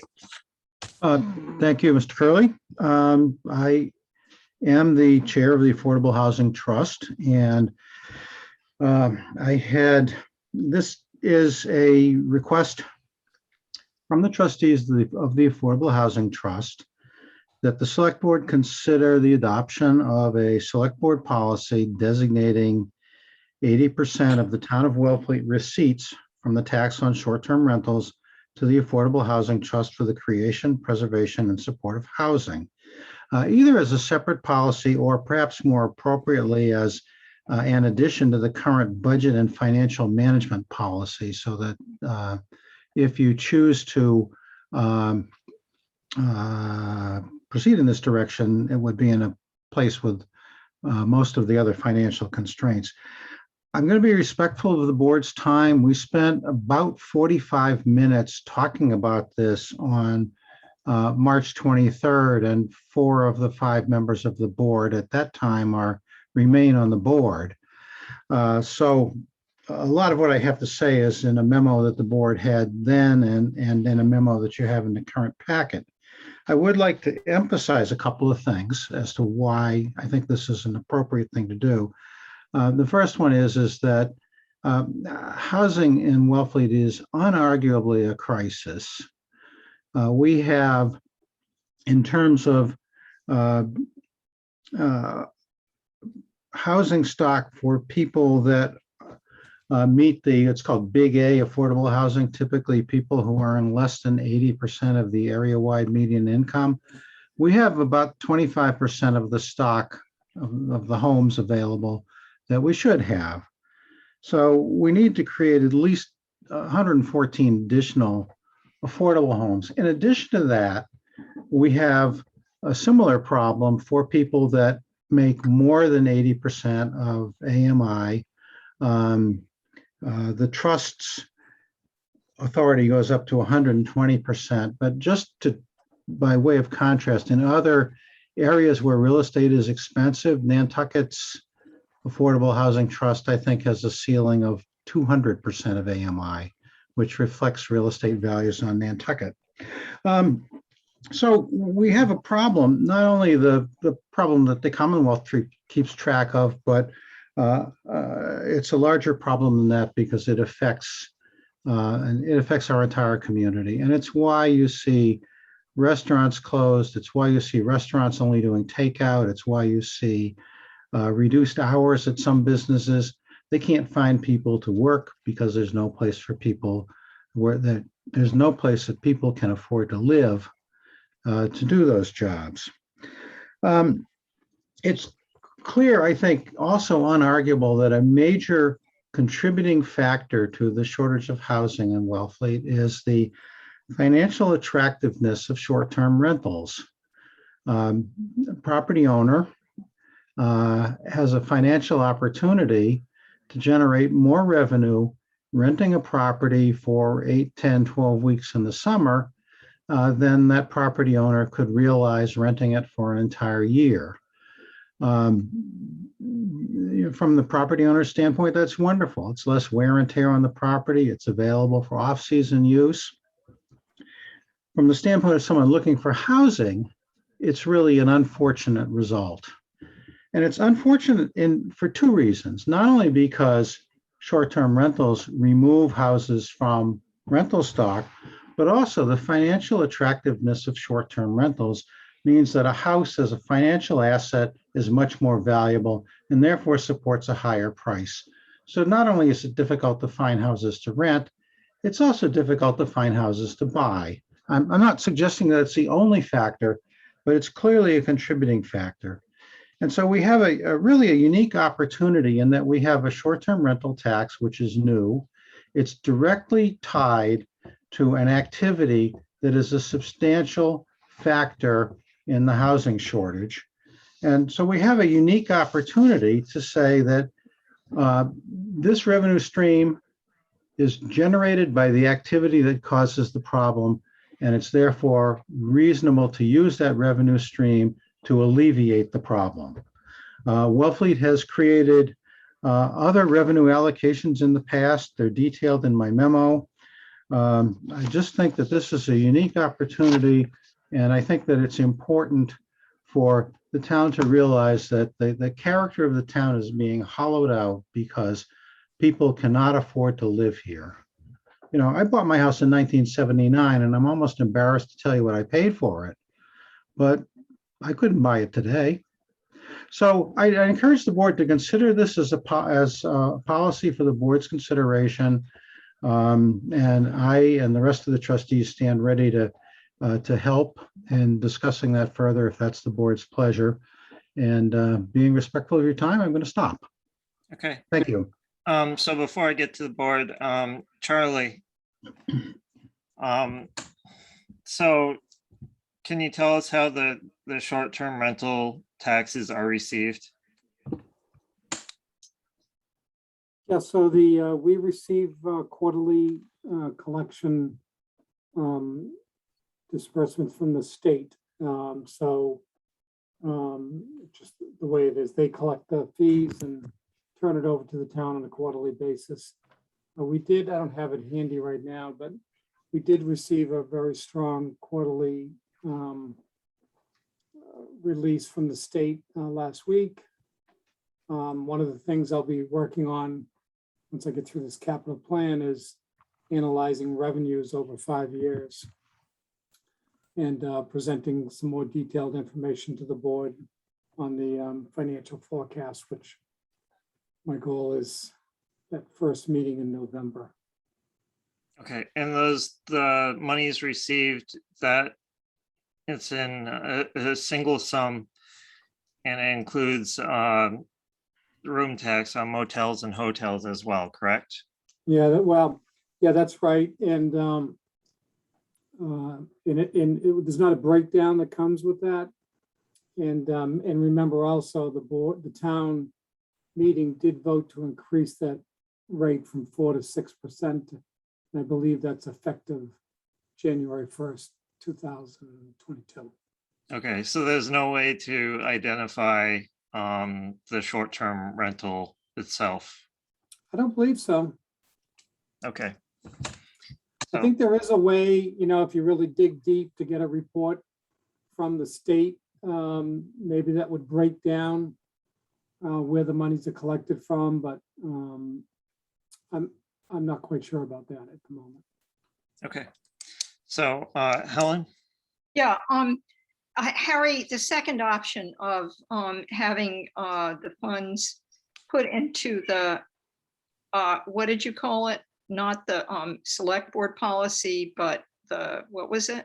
Financial management policy? The select board has a policy that's titled Budget and Financial Management Policy that details a lot of things like the cash reserves the town should maintain. That might be, if you decide to proceed with this, that might be another home for it other than a standalone policy. Yeah, that's all I was suggesting. Hold on, I agree with it, because my experience is that stuff that gets stuck in select board policies very often gets either overlooked, forgotten, or ignored. So if it was in something with that kind of identifying title, I think it would be easily findable and applicable. Thank you. Okay, Mike? Yeah, this is one of my goals. I'm serve on the Affordable Housing Trust as well, and I think it's important to recognize that there is no money available for housing that doesn't meet the capital A affordable.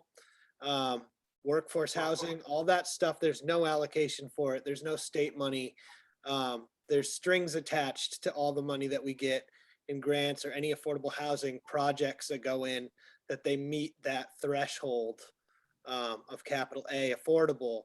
And so, I really do believe that, this is a use tax. It's paid for by the use of short-term rentals, which are, in my opinion, the primary driver of the housing crisis. Obviously, everything that Harry said, I'm not going to restate it, but it's fairly obvious that's what's going on. And just looking at sort of what we brought in revenue before the short-term rental income tax was here would give you some rough idea about the percentage of rooms tax that's collected from hotels, because I doubt that that has gone up much because the availability of rooms has not increased that much.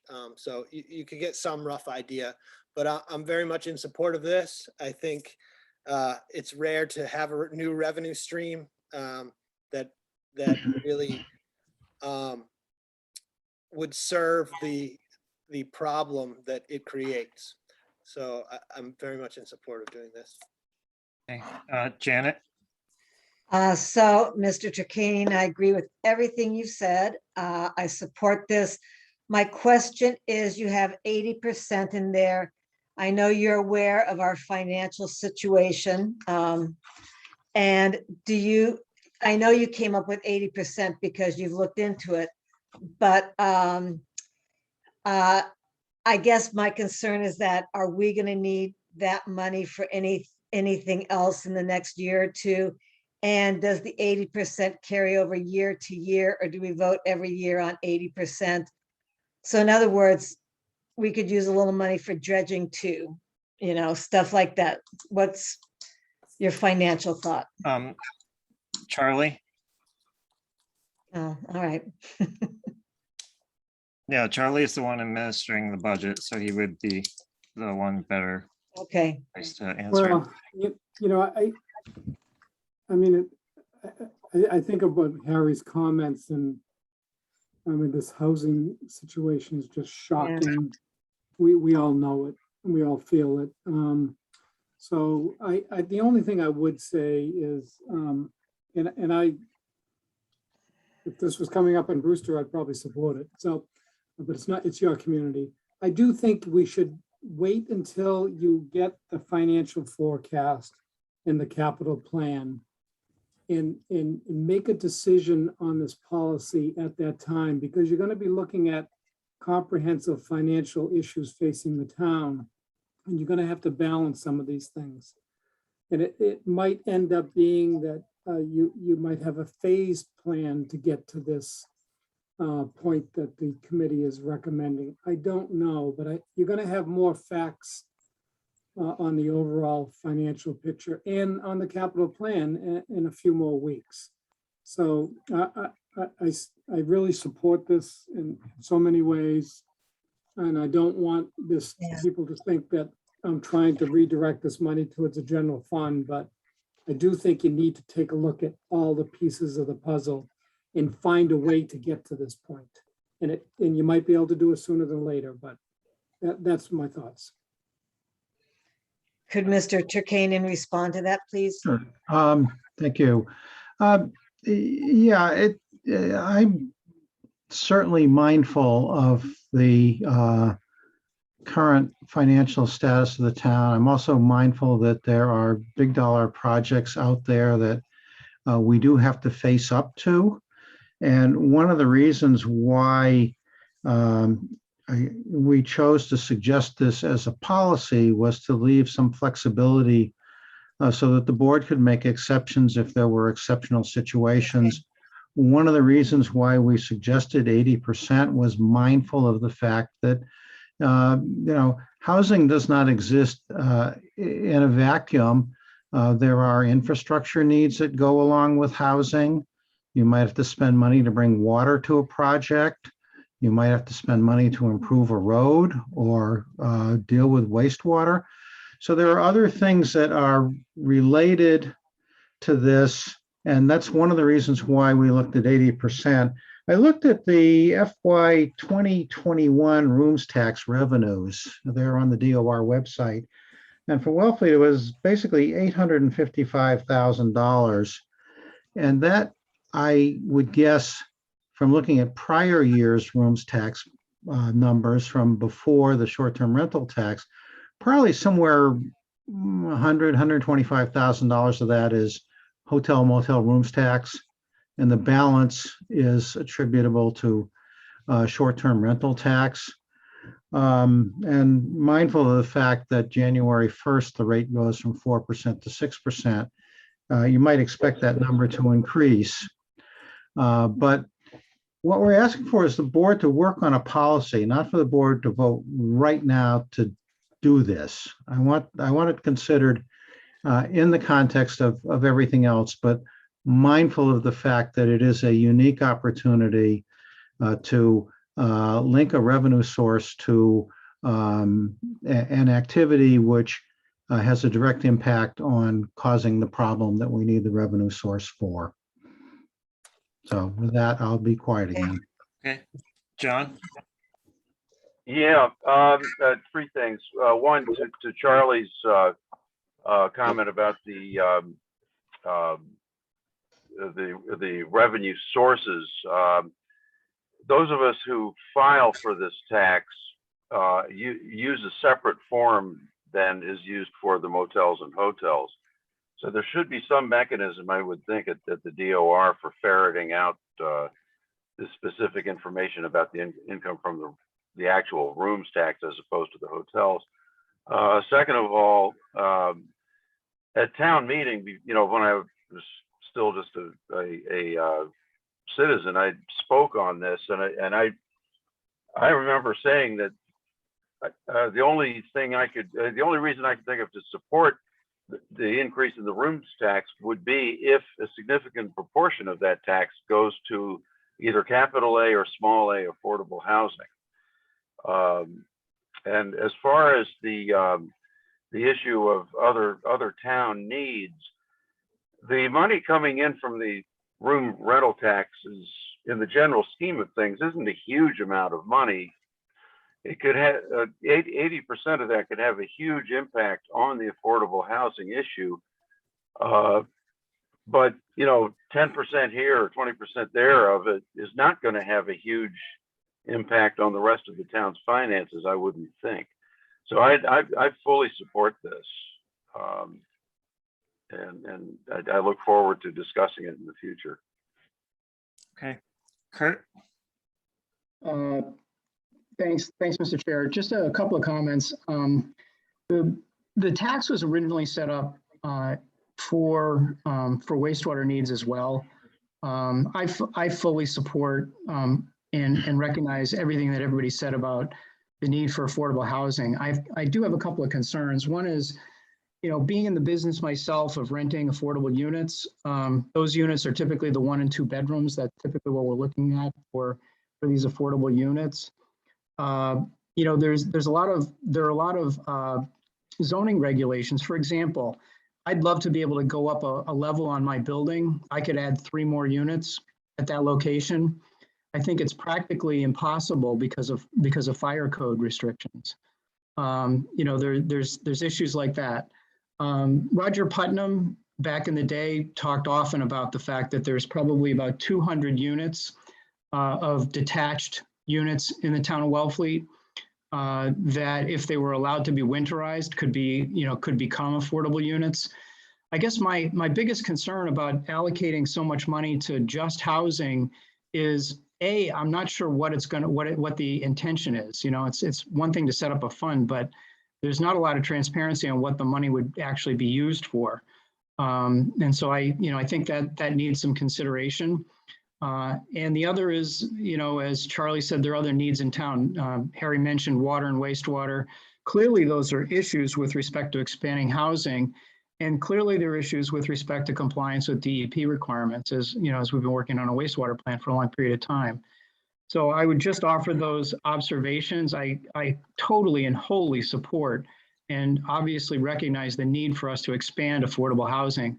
But I think there are market-based solutions, there are zoning solutions, and other things that we need to be considering as well. Thank you.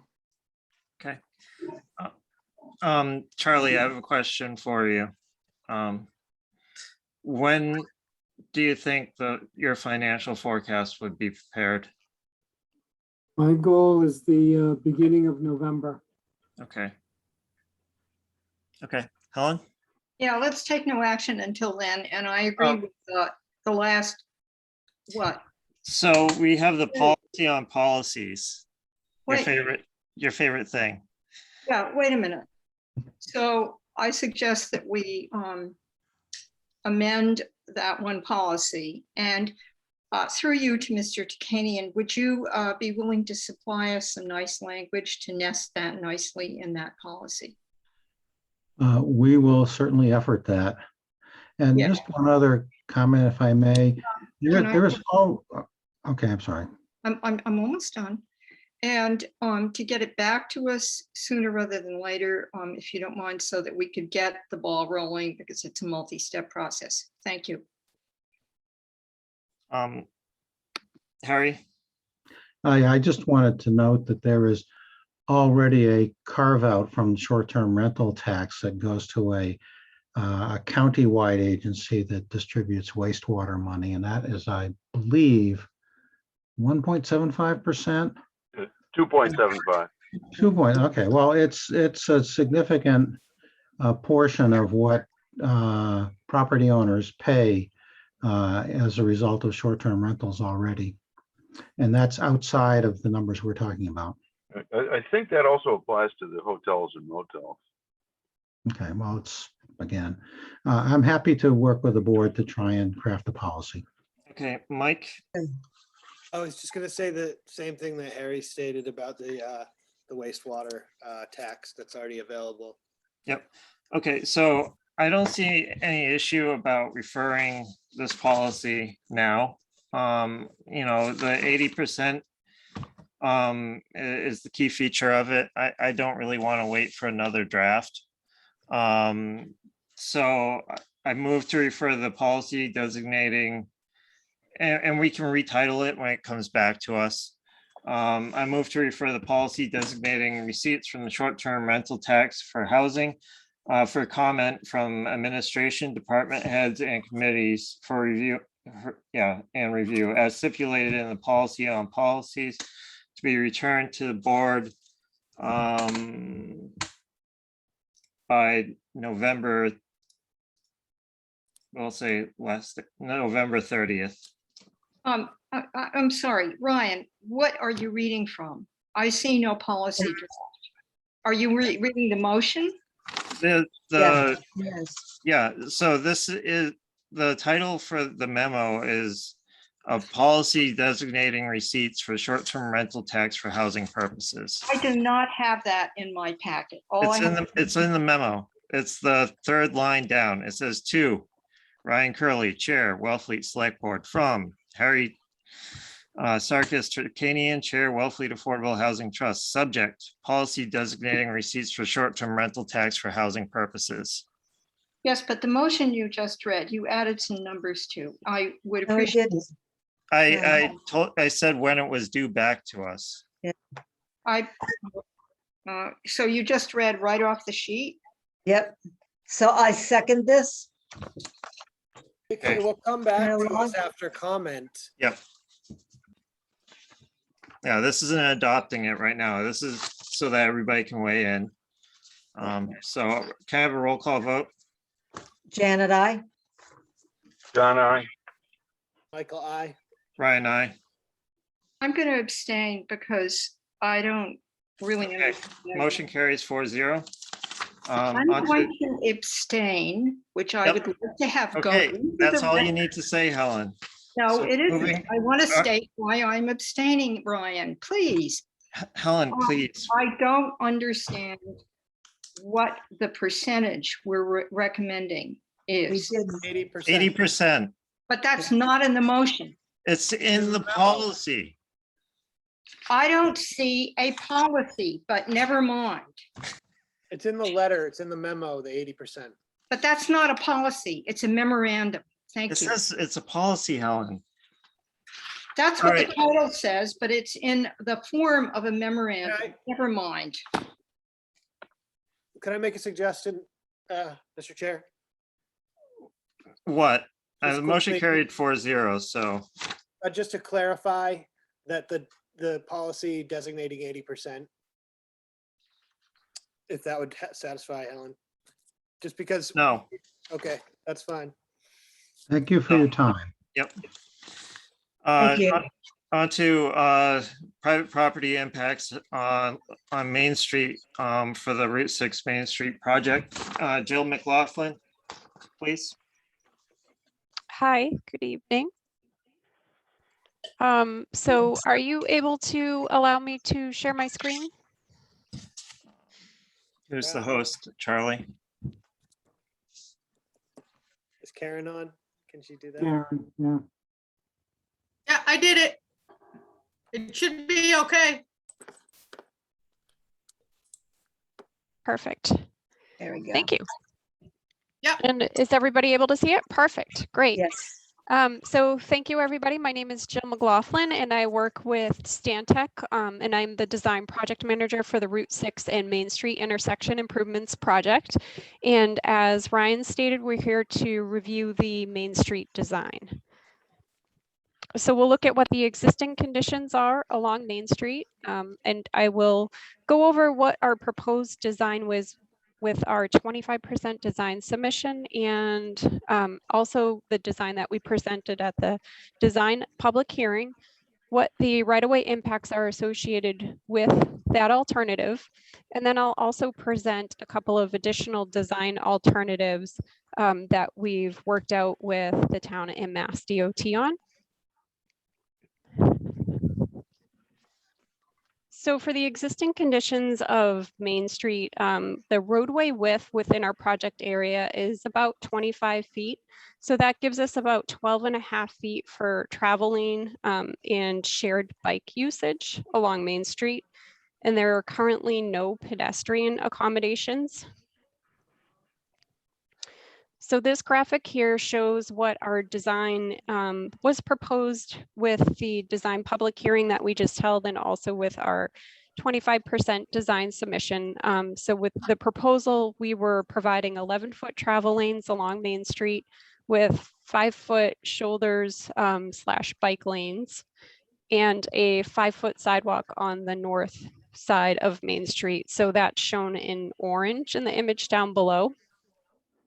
So with this cross section here, the increase in just the roadway width, so excluding the sidewalk, would be an additional 7 feet wider than the existing road today. So when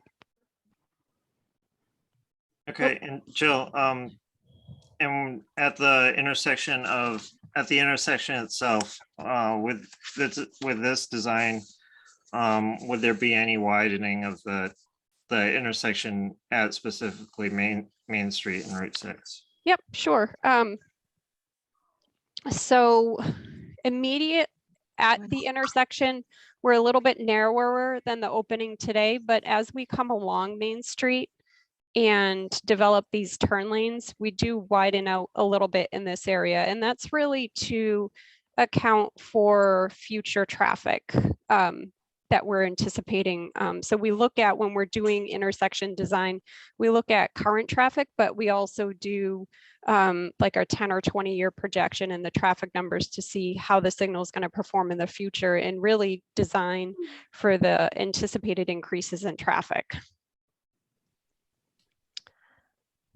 Okay. So the right-of-way impacts associated with the 5-foot design, or I guess the next couple of slides that I'm going to cover are going to go over what the right-of-way impacts are anticipated to be with that 5-foot shoulder within Main Street. I do want to state, though, that these are just approximate areas at this point that will continue to evolve as the design progresses. So these are by no means final, and really just more a snapshot of where we are right now. So the areas shown in yellow on the plan here are fee taking areas. And these are areas where we anticipate the transfer of ownership of the property from the private property owner to either the town or state. And so the reason for these fee taking areas is to allow us to widen the roadway, or in the case of the north side of Main Street, to add the sidewalk. The permanent easement areas, so with the permanent easement areas, the ownership will stay with the private property owner, but it allows either the town or state to put utilities in those areas. So a lot of times what it's used for is if we're relocating utility poles And so we'll provide a permanent easement for the utility poles, but also for the aerial trespass. So the overhead wires that go from pole to pole, we also provide an easement for that area there. So that's why we see this wide stretch of blue along the southern portion of Main Street here, because this is where our utility pole run is. Mike? Hi, Jill. Hi. Just a question about the fee taking area. These curb cuts are going to remain curb cuts. I imagine the Wicked Oyster right there where you had the arrow, the last area, their whole parking lot's right there. So that would be not elevated. Is that correct? Correct. Yes, that would, the opening would be maintained for that. And all the other driveways would remain curb cuts on non-elevated surfaces. Correct. Yes.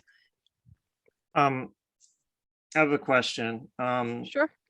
Is there any consideration of burying the power supply lines? I guess we haven't discussed that. I know the cost to do that is very high. I think a project in the town that I live in, they were looking at doing that, and it was millions of dollars for a short stretch.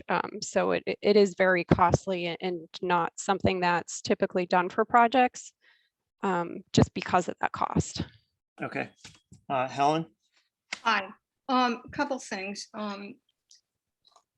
I've thought a lot about this ever since our last meeting, and it's just as dangerous farther on proceeding towards the main drag, you know, where it goes around practically a 90-degree turn. East Main Street is going to be, you know, could use any of this throughout. I suggest that we do this ourselves, that we don't take money from the state, and that we model this, maintaining the current pavement width, on what they have in Conwell Street in Provincetown. Sharrows all the way along to the main drag, have signs that they have all over Truro, which we don't have anywhere here, saying share the lanes or stay in single file. And to do this as simply as possible and not to get into making it any wider than it is. I think we should back out of this part of this project, which we are not mandated to do, given that when you come around off Route 6, there has to be enough accommodation for bicycles to get safely into that lane, which they will be sharing. This has been going on forever, and I think that we should just continue to do it because we can't do it for the whole length. And I also, on another note, we looked carefully when Mike Parlante was on the select. All right, Helen.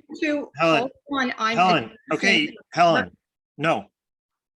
That, so, no, I'm that, addressing something that was brought up. Helen, Stop 1 with second, you're silencing. going, so. I'm not going off topic. Somebody Yes. asked about burying. All right, Helen. utilities, So. And that was if- answered. All right, before, I mean, I would like to afford Jill an opportunity to present what the alternatives are that they've proposed before making any declarative statements about the entirety of the project. That's getting way ahead of ourselves for this. Well, I'm done. So- I've already done. it. Okay. So I think we just need to be respectful here and realize when the appropriate time is to speak on different subjects. Okay, Mike? I was just gonna say the same thing. Okay, John? I just wanted to indicate my wholehearted support for the first part of what Helen had to say there regarding handling this ourselves. Okay, so, all right. So Jill, if you may. Sure. So one other thing, the image shown on the screen here over on the right shows an example of the aerial trespass. And sometimes, or it's actually not uncommon for us with projects to already have an existing aerial trespass that did not have an easement. So with our project, if we're doing work in the area, we will formalize that encroachment so that the property owner does get compensation for the encroachment. So the green areas that have been added to this mapping here show what we anticipated for temporary easement areas with the 5-foot bike lane design. Again, these are just approximates based on the 25% design submission. So the temporary easements are usually held for the duration of construction and allows the contractors to step onto private property for reconstruction purposes and to give the contractors crew a little room to work in the area. So typically within the temporary easement areas, we have things like driveway reconstruction or new loam and seed for areas if they were disturbed by construction. So that is what's shown on the graphic here. So for example, this is the limit of what we're anticipating the driveway reconstruction to be. And then this next dash line just gives the contractor and their crew a little extra room while they're working on the driveway designs. So any driveways that are impacted, we will replace with the same material that's out there today, because we know there's a mix of crushed shell driveways and paved driveways. So whatever the material is today, we will match so that anything that is impacted still matches the rest of the driveway. And the contractor will also reestablish loam and seed areas.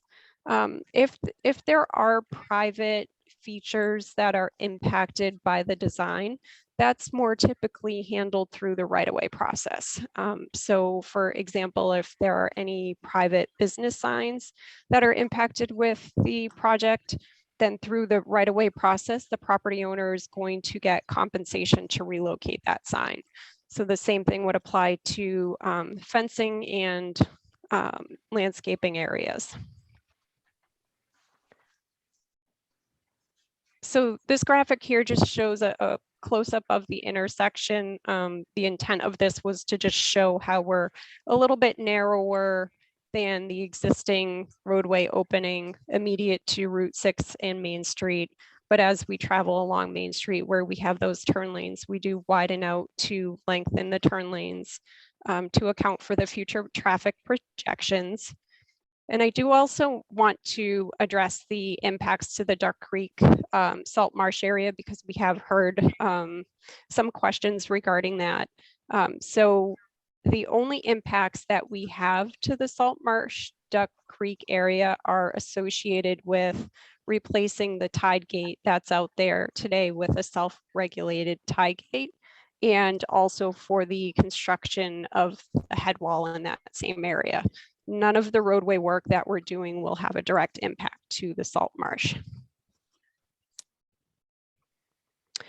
So since the design public hearing and actually starting prior to our design public hearing, we've been coordinating with Mass DOT on alternate cross sections that we can propose for the Main Street corridor, understanding that there is a big concern with the amount of impacts with our current design, and also the fact that there will never be additional widening along Main Street for bicyclists. So we're providing a widened section that leads to something that will remain narrow. So in that coordination with Mass DOT, they did approve us reducing the shoulders to 3 feet. So that would mean that the existing, or I guess the widening over the existing roadway width would be an additional 3 feet. And with this 3-foot cross section, or 3-foot cross section and 11-foot travel lane, we're able to provide space for bicyclists and vehicles. And if a vehicle needs to pass a bicyclist, there's enough space for them to do that while staying in the lane and not having to encroach into the opposite lane of travel.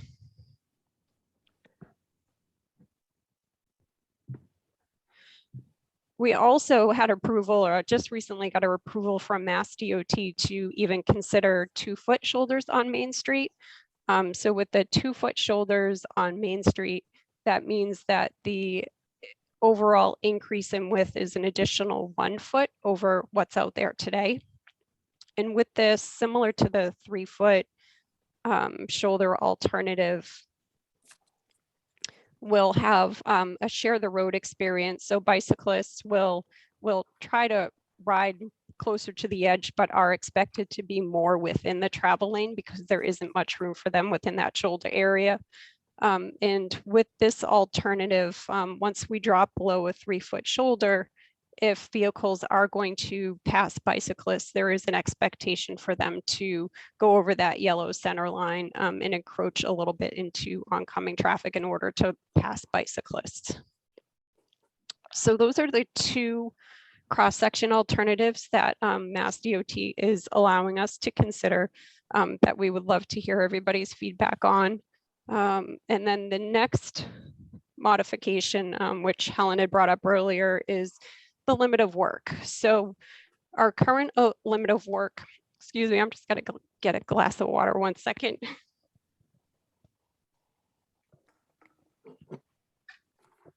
Fighting off a cold. So our current limit of work is just at the Wicked Oyster driveway or just past it. And this limit of work was chosen, I think, early on when the project design started. But if the town does not want to continue all of this, I guess, length down Main Street, we could potentially cut the limit of work in half for Main Street.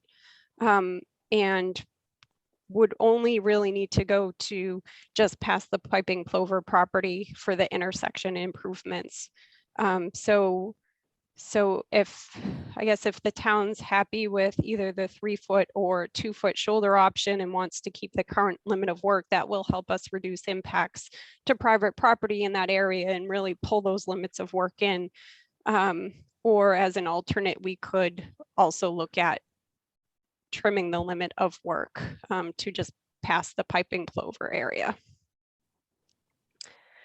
And so that was it for my presentation. I would love to help with any questions or hear any comments that everybody has. Okay, I'd like to go to the board. So, and any member of the public that wants to speak on this may as well. So Mike. So I'm just wondering, Jill, do you know what the anticipated cost of the Main Street section of this project will be approximately? No, we have not estimated that out separately. I could certainly look that up for you though and get back to you on that if that's helpful. Is there a That's okay for ballpark? now, but yeah, that'd be great just to know.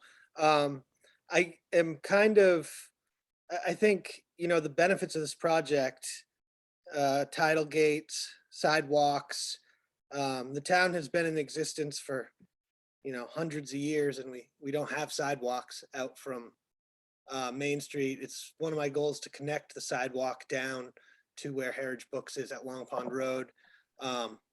You know, at least start the planning for that so that people can walk from town this way without hazards. And we're talking about, to Helen's point, having property tax owners pay for this over 6 inches of road on each side of widening.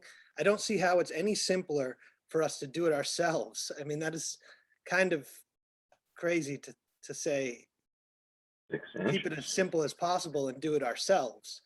I mean, what we're getting here is like a restoration of Hawes Pond through a self-regulating tidal gate, resurfacing of the road up to that point, sidewalks, and the state is handling all the easements and those issues. We've already paid for engineering.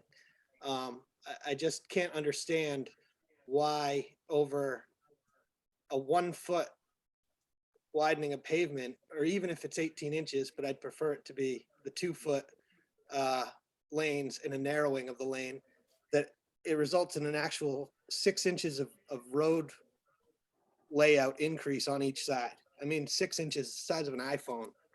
So we're not talking about it being overly complicated here.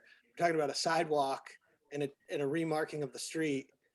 And some, it would be nice to also be able to go left when there's traffic behind that right turn only sign lining up and still be able to get around. So yeah, I'm in favor of moving forward with the 2-foot shoulders. And I don't see what good it would be to move this onto the pocketbook of all our property owners in property tax when we have a project that's being funded by the state. I mean, it doesn't make any sense at all. Okay. Helen? Yes, to Mike's point, I was certainly not suggesting that the town foot what is being proposed here on the screen. I was saying, let's keep it the way it is, pay for the Sharrow painting. And by the way, Chapter 91 helps us with this kind of thing. But I meant no disrespect to Jill McLaughlin's hard work on this. I have just simply been thinking about it, and I think the model for Conwell Street, which I use frequently, is safe and good and much simpler. In what way, Helen? How is it simpler? Because it doesn't involve sidewalks, which the town will have to maintain. It doesn't involve those 90-degree curbs, which bicyclists don't like to, bump up against. It's basically what we've got just the way it is, and with some other things painted on it. So no accommodation for walkers or pedestrians. Well, the walkers and pedestrians are already doing that. That's the problem, Helen.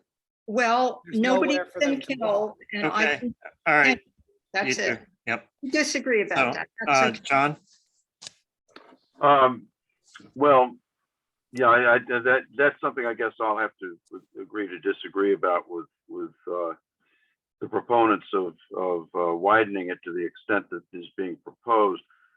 My question has to do with the easements that Jill had the diagrams up for earlier. It looked like these work easements go right up to the front door of the Piping Plover and right up to the front door of the Wicked Oyster. And what I'd like to know is, has there been any input from the owners of the Piping Plover or the Wicked Oyster? And I call your attention to the fact that the Plover has put a lot of money into the work they've done already on that place. Okay. Has there been any input from them? Jill, if you may, and can you also talk about the nature of the temporary easements and when they might be in effect? Right, sure. So we have not spoken with the property owners. I believe the gentleman from the Piping Plover was on for our design public hearing that we had a couple of weeks ago, and he did see the presentation on the project. So property owners do get impacted and will get compensation for the impacts, even for temporary easements. So they will get funding from either the state or town, and the construction is going to only occur in the off-season months, and the contractor is going to be required to give property owners at least 48 hours notice for anything that would impact access to their property. And they would certainly work it out with the property owners if there are restrictions where the property owner said, okay, we need to keep it open for this duration. They've been on other projects have been more than willing to work with the property owners to make sure that they're not negatively impacted by the construction as much as they can avoid it. Okay. Mike? Yeah, sorry, I just want to make sure that I'm right. So what I stated before, Jill, so the 2-foot shoulders and the 11-foot lanes would actually only increase the width of the layout of pavement, the road itself, by 6 inches on each side? Correct. 1 foot, yes. Yeah, and so the right-of-way slides with the colored up easement areas and taking areas that I showed earlier, that was based on the 5-foot shoulder design that we currently have too. So everything that you saw in those earlier graphics would come in at least 3 feet on either side. and be reduced from what's shown. Okay, Jay, I have a question for you. So. All right, Jay. Go ahead, Ryan. Okay. What is the current life expectancy of the roadway surface that's out there currently? I'd say probably about 10 years. Okay. And if this gets repaved, what is the life expectancy in that case? At least 20 years, Ryan, if not more. Okay. So I tend to agree with Mike. It seems irresponsible to ask the town to assume additional costs over 6 inches on either side of the roadway. Addition of pedestrian accommodations is badly needed. I've seen what I would term adventures in walking on Main Street. I wish I had pulled them off of my dash cam to show some of the stuff that I've seen out there this year. That, you know, so I'm actually okay with 3 feet, but if 2 feet gets us done and gets us in agreement, I will fully support that as well. I don't, yeah, and temporary easements, I mean, any roadway work, well, regardless of when it happens, has an impact on businesses. So if we're getting additional life expectancy and reducing the long-term cost to the townspeople by taking care of the maintenance now rather than when the roadway starts to fail, it would be, you know, we would not be doing our financial duties to the taxpayer if we turn down the state money in this case. So, I don't know. Are there any, Helen? If you Yeah, can keep it question for brief. you, Jay.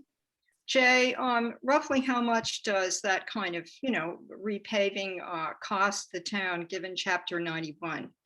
How much do we get reimbursed typically?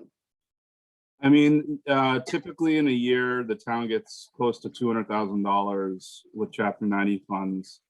But with this particular project, and Jill, please correct me if I'm wrong, this is going to be a full depth reclamation project of Main Street. Is that correct, Jill?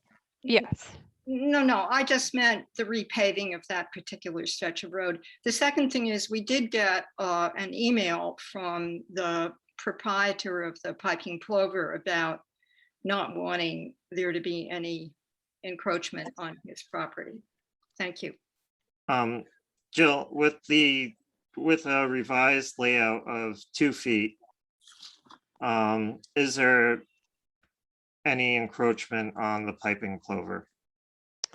Yep, so it looks like about now we're 5 feet into their property. So if we reduce the width an additional 3 feet on this side, that leaves us at least a 2-foot strip, but it also means that we're going to be eliminating the taking on the opposite side of the road. So at a minimum, it would be about at most 2 feet wide on their property, but we would also look to adjust the roadway alignment to try to avoid takings on both sides if we can.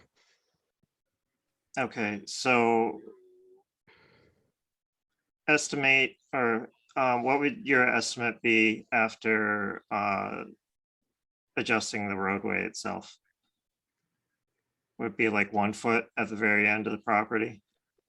Yeah, we could try for that. It's hard to say until we lay it out because we're also bound by roadway geometry criteria. So we have to make sure that we're providing smooth curves and transitions with the roadway. But it does look like we're going to have some space on the south side that we could slide our alignment down to try to bring it to a foot in that area. Okay. And then in regards to the Chapter 90 funds, The town does not get reimbursed those are not reimbursement funds. They're for the overall maintenance of all the town roads. Is that correct, Jay? That's correct, Ryan. Okay, and it's not specific to a specific stretch of roadway. So I know that the DPW has oftentimes, I would say, accrued Chapter 90 funds to undertake major roadway projects. How much is, for instance, how much is the Lieutenant Island potential roadway reconstruction going to cost? At least $2 million. Okay. If not more. And you're hoping fund most of that with the Chapter 90 funds, is that correct? That's correct. And there will definitely need to be some appropriation as well. Okay, so in regards to the Chapter 90 funds, they, if we can avoid, if we have opportunities like this to get maintenance done with little or no cost to the town, as opposed to using the limited resources of the townspeople and the monies given to the state, it would be, irresponsible not to take advantage of the opportunity. So, Helen? Mr. Chair, could I add Yep. one more thing to that? Yes. Just going back to the full depth reclamation, I mean, if we're looking at this as a pavement maintenance program, to maintain the integrity of the road, we would most likely go with either a mill and fill or just an overlay, like a 1 or 1.5 inch overlay to maintain the longevity of the road. But what they're proposing is the full depth reclamation, which means they're completely reconstructing the road to the most current standards, which will give it the most life too. So I just wanted to make that point. Okay. Helen, you had your hand up. Yes, just one more thought. If we don't take the state's money, they can't tell us what to do here. And we heard Jay, there's another 10 years on this road, and Chapter 91 funds have been coming in as long as I can remember, over 22 years. And I just really think we should back out of this. Thank you. Mike, and then I'm gonna make a motion, unless Helen, you do. Helen, I don't understand what it is that they're telling us what to do. It's literally six inches of road width on each side. I mean, it's a sidewalk. That's it. So it's the sidewalk. It boggles my mind, actually, that you want to withdraw this and pay for it ourselves over 6 inches and a sidewalk when we clearly have pedestrians walking on goat paths and crossing the road without crosswalks and all types of situations. I mean, I just cannot understand how you could say, that they can't tell us what to do. It's our own engineers that are designing it. The only restrictions we have are to give pedestrians something to walk on. I mean, that's it. Okay, so I'm gonna make a motion. I move that the Wellfleet Select Board support the alternative presented by Stantec that includes a 2-foot shoulder for the entirety of the scope of the initial scope of work of Main Street. Second, Okay, roll call vote, please. Janet, I. John, nay. Michael, I. Ryan, I. Helen, nay. Okay, motion carries 3-2. All right. Thank you. Great. Thank you, everybody. Yep. Thank you, Jill. Thank you, Jill. Okay, wastewater communications. So I supplied the motion for this. Does the motion read correct to you, Helen? Because this is your agenda item. Well, you and I had an exchange about wondering what was going on there. And so then it got put before us. Hold on, I'm looking for the motion and I'm not finding it. I don't see a motion. It's on the page, I'll read it business if you want, D. Helen. What? I Would can you read like it me if to you read want. it? Yeah, I- you have to understand, and I'm not faulting anybody because it's been troubled times, but my packet was a bit disheveled when I received it. And there were extra pages and then there were some pages that weren't in there. Okay, so there's a page with a map of Route 6 of Main Street. Just Main Street itself. It looks like that. On the reverse side is the wastewater. Got it. Okay, yeah, this is, the reason for this briefly is there's been a lot going on. We're getting closer and closer to needing some real action on the 208 plan. This is a very important, very expensive set of things. And I feel that the select board would do well to simply be copied with any correspondence, any information that that committee, the Clean Water Committee, has with agencies or otherwise. I'm assuming that all interactions with these agencies, even if it's only the chair of the Clean Water Committee there, are shared fully with the whole committee. But at this point, without us having any input, we're just, getting copied. It's public record stuff. To direct that committee and anybody working for them, like our consultant, Scott Horsley, to simply copy the select board and to have that information readily available to us and not to wait for these intermittent reports we get, because it's beginning to unfold very fast. It won't hurt anything. It's just adding, one address to their listserv, and it would make sure that there would be documentation of what's going on. Thank you. Okay, is the proposed motion what you were looking for?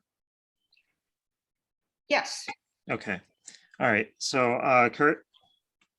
Yeah, I did speak with Scott earlier today about this, and he had, he said, he was very clear. He said, obviously he will do exactly what the town asked him to do, and he's more than happy to comply with any requirements from the Board of Selectmen or town administration.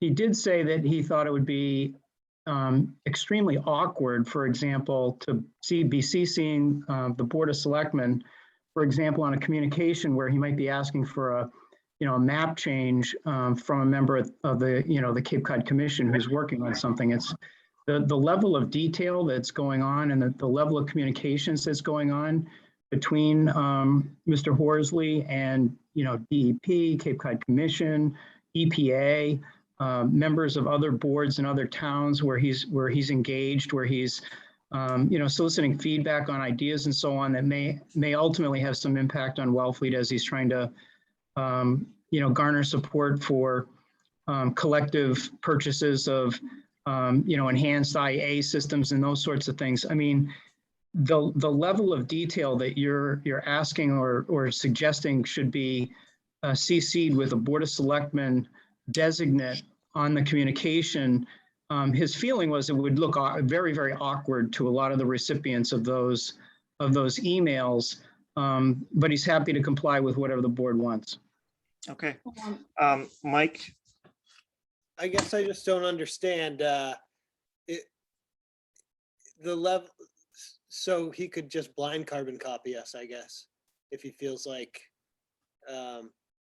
yeah, that it might look awkward. I'm not sure why the select board being copied on it on a communication, which I would assume include someone on the wastewater committee.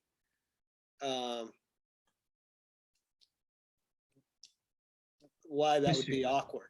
I'm not sure. Okay. Kurt? Yeah, he doesn't copy us on everything either. And as a consultant, we trust what he's doing. He's working on the town's behalf. He's working on the committee's behalf. And frankly, it almost appears like there's a trust issue there, which, this request is, in my mind, is unprecedented. I've never seen a Board of Selectmen request something like this of a consultant working for the town. He is under the direction of Hillary and Charlie, and the committee. I'm not sure what the Board of Selectmen is trying to accomplish here, what the problem is that we're trying to solve. So I guess those are my concerns. It's just completely unprecedented. Can I respond to that? Yes. I would say that, to me, I hadn't thought about this until right now, but it's not a trust issue. It's that the select board does not actually get apprised of much of what's gone on in the planning phase to put the plan together. And so, being CC'd and knowing what's going on and where we are in the process and what the communications are regarding this, I think, as far as I'm concerned, would be educational as far as, where we are in the process, what's happening in the process, who's, being consulted on specific issues. And I think there's outstanding issues that we need to resolve as a town. And it's really a matter of getting information. But I don't know, maybe there's like some room. But I'd certainly like to feel like I'd like to be included as a select board in the planning process, if that makes sense. Okay, Helen? Yeah, I don't want to be included. Well, of course, we have to be included in the planning process. This is not about trust. All of these communications surely are going to the entire Clean Water Committee. In other words, they have to be really on the job, especially now. That was my point. The ball is rolling faster now. And this is a once in a lifetime situation with this 208 plan. And we are going to have a lot of related issues that come up because of it. And this is an easy, completely inexpensive way for us to be up to speed when we have formal presentations in one of our meetings. And it's as easy as can be, and it's absolutely nothing to do with lack of trust for Scott. It's just the complexity of the project, of the requirements, and us needing to be able to look at them at our leisure and not to participate if we don't. I mean, this isn't about us sort of micromanaging what the committee's doing or what Scott's doing. It's simply keeping us informed. Thank you. Okay, John?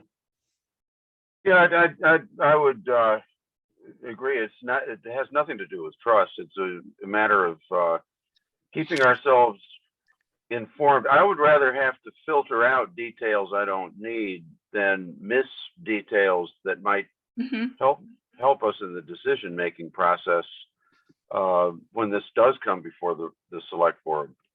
So no, there's no trust issue here. It's an informational issue. Okay, Kurt? Yeah, I guess, I'd love to be meeting more with the Board of Selectmen. The Board of Selectmen's time is valuable. I think we need a follow-up meeting to our last meeting.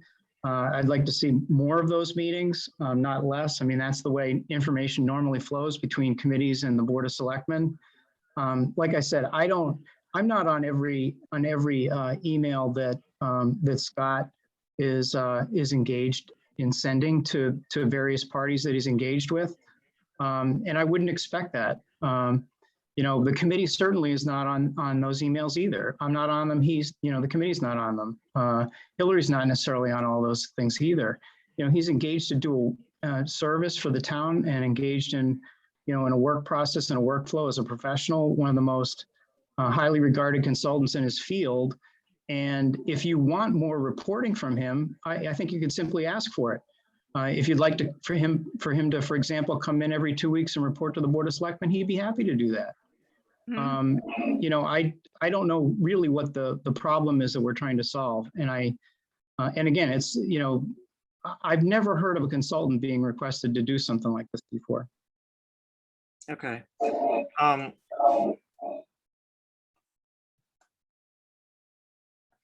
So in regards to additional meetings, that's actually on our agenda later tonight.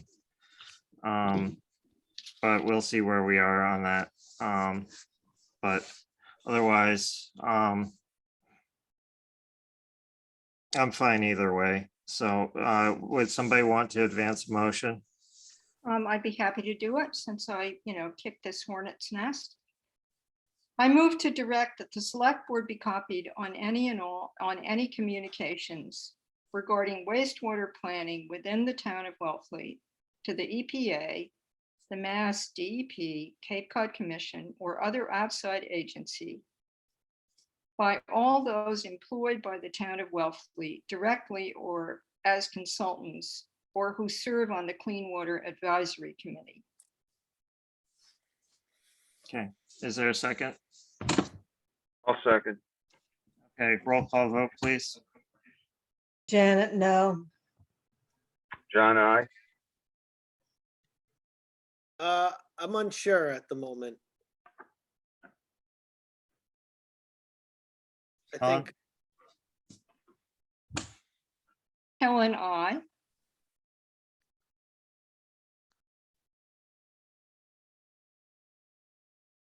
I voted aye. Yeah, I'll abstain. I'm not sure, but that's fine. yeah, I think I'm going to abstain from this also and just ask that we be included in relevant conversations. So just so you Well, know, if you abstain, the motion carries. And may I say one thing? Then I'll Ryan? vote no. Ryan, can I say something about this? Yep. We have gotten no information except for the report, our agenda item recently. That committee, there are no minutes or anything. They hadn't met since, what was it, June? And there have been a lot of exchanges. There has been a lot of information exchanged that we have no sense of whatsoever. I think Scott Horsley's great. I've sat in a lot of meetings with him in different committees and boards, but I think we need to be more with our fingers on the pulse of this. And as John Wolf just said, it comes in the email, you don't have to look at it. And it's valuable and it doesn't hurt anybody. And you don't have to read it. It's not our committee, but it's our business to know what they're doing. All right, so I would like to move on. I think that this is kind of a controlling issue. And all you gotta do is ask them. Has anybody asked them? The motion's So, been yeah, made, let's Janet. move and- on. No, Okay. no, you can't. The motion's been made and seconded. So just revote and do it, yeah. Whoever, whatever carries. I'll I'm vote still aye. sad. Fine. I'll vote aye. The motion carries 3-2. Thank you. So internal appointments, if any, to the Town Administrative Search Committee. Both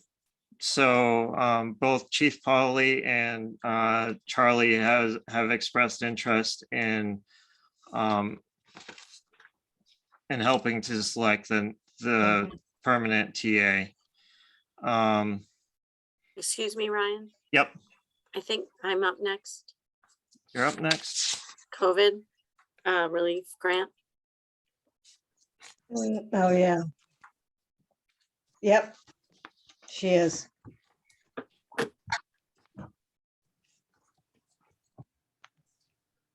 Okay, go ahead, Nancy. Okay, sorry. So the town meeting approved that the Shellfish department could use up to $10,000 from the revolving fund this year. And we have been presented with an opportunity that went out to all municipalities, coastal municipalities in the state of Massachusetts for COVID relief again, because markets have not recovered for shellfish. And it's, you can get up to $10,000 and your application is stronger if you do a match. The other thing that the application requested is that you list the names of the people who are interested in participating. So with this money from the revolving fund, we would buy oysters for 50 cents from farmers who are left with product that is 3 inches or larger and unable to sell it. Last year when we did this, it was very successful and 18 shellfishermen signed up. This year we have 24 at least. And the grant is due on Friday. Shellfish Advisory voted to support, I believe it was a unanimous vote to support, not I believe, it was a unanimous vote to support that the Shellfish Department use up to $10,000 of the revolving fund to help us get this grant, which could turn into, you know, $15,000 or $20,000 total to be able to spend in our community to help shellfishermen farmers who have been impacted by COVID and haven't been able to sell their oysters. So we would buy them back and we would put them in the recreational area. Nancy, what would be the motion? I'd like to abstain, Ryan. Yep, sorry, I saw your hand up. Fine. So, The motion would be that, and I apologize, this must have slipped through my cracks, that to approve the use of up to $10,000 of the revolving fund okay, so for moved. the COVID county relief. Ellen, second. Okay, roll call vote, please. Janet, I. John, aye. Ryan, I. Ellen, I. All right, motion carries 4-0. Thank you very much for your that's time. I Yep. appreciate it. We'll keep you posted on how it goes. Okay, so back to the internal appointments, if any, for the Town Administrative Search Committee. So the search committee has as currently authorized, has 5 seats in total. So this is also in addition to discussing whether or not to appoint. Yeah, so it's a little bit more broad than just appointing just 2 members. So what is the feeling of the board on this? I would make the motion to appoint them. I think they'd both be wonderful. If you want me to make the motion. Let me get to Helen first. Yeah, I would really appreciate it if everybody raised their hands like I've been making myself. Thank you. So anyway, remember I had my weird thing where I had to stop being at the meeting. Did you guys add, you agreed on 5 seats, but have you appointed anybody already? No, the appointments for the members of the public will be at our next meeting. Okay. That is so that it wasn't first to the post, because we put out an ad that said when the applications were due by. Thank you for recapping. I would be grateful to these 2 people if they wanted to spend that kind of immensely intense amount of time. Okay, and then can I just briefly go to each of you? So Chief Polly. Thank you, Mr. Chair. Again, I'm going to be very, very brief. Given that I've worked for the community for over 8 years, I've lived here the time that I've worked here, have sat in the TA's position for a very, very short time, and having one of the larger departments that, is funded by the community, by the town, by the taxpayers. I just feel I would be helpful in this search process. Thank you. Charlie? Thanks, everyone. So I think I'd like to clarify too that I'd like to volunteer to serve on this process. Also, it would be outside of the contractual commitment I have with the town. You know, I think it's important to me to help the community find someone to fill this really critically important job. And I have served on a number of search committees. Most recently, I was on the town manager search committee in Provincetown. And of course, I've been a town administrator for a long time. I think I know some of the critical components that are necessary to do the job. And as I said, to me, it's just finishing up a commitment I've made to Wellfleet. And I appreciate the confidence that the board has provided by hiring me as the interim, and I want to give back a little bit. Okay, Janet, would you care to advance the motions? I move to appoint Charles Sumner to the Town Administrator Search Committee, and I move, do you want me to do them separately? No, just do them both at the same time. I move to appoint Fire Chief Richard Polly Jr. to the Town Administrator Search Committee. Helen second. Okay, roll call vote, please. Janet, I. John, I. Michael, I. Ryan, I. Helen, I. Okay, motion carries 5-0. Thank you, guys. Yep, thank you. No. Thank you all. Thank you to the board. I appreciate your confidence also. Thank you. Thank you. Okay, select board goals. At this point, I'd like to ask the board if they want to take this up tonight, or if we'd rather get to the remaining portions of our agenda at the end of the meeting. Yes. I think we should take it up, given the Okay, how long we put it off, but I don't think it needs to take very long. okay, Yeah, right.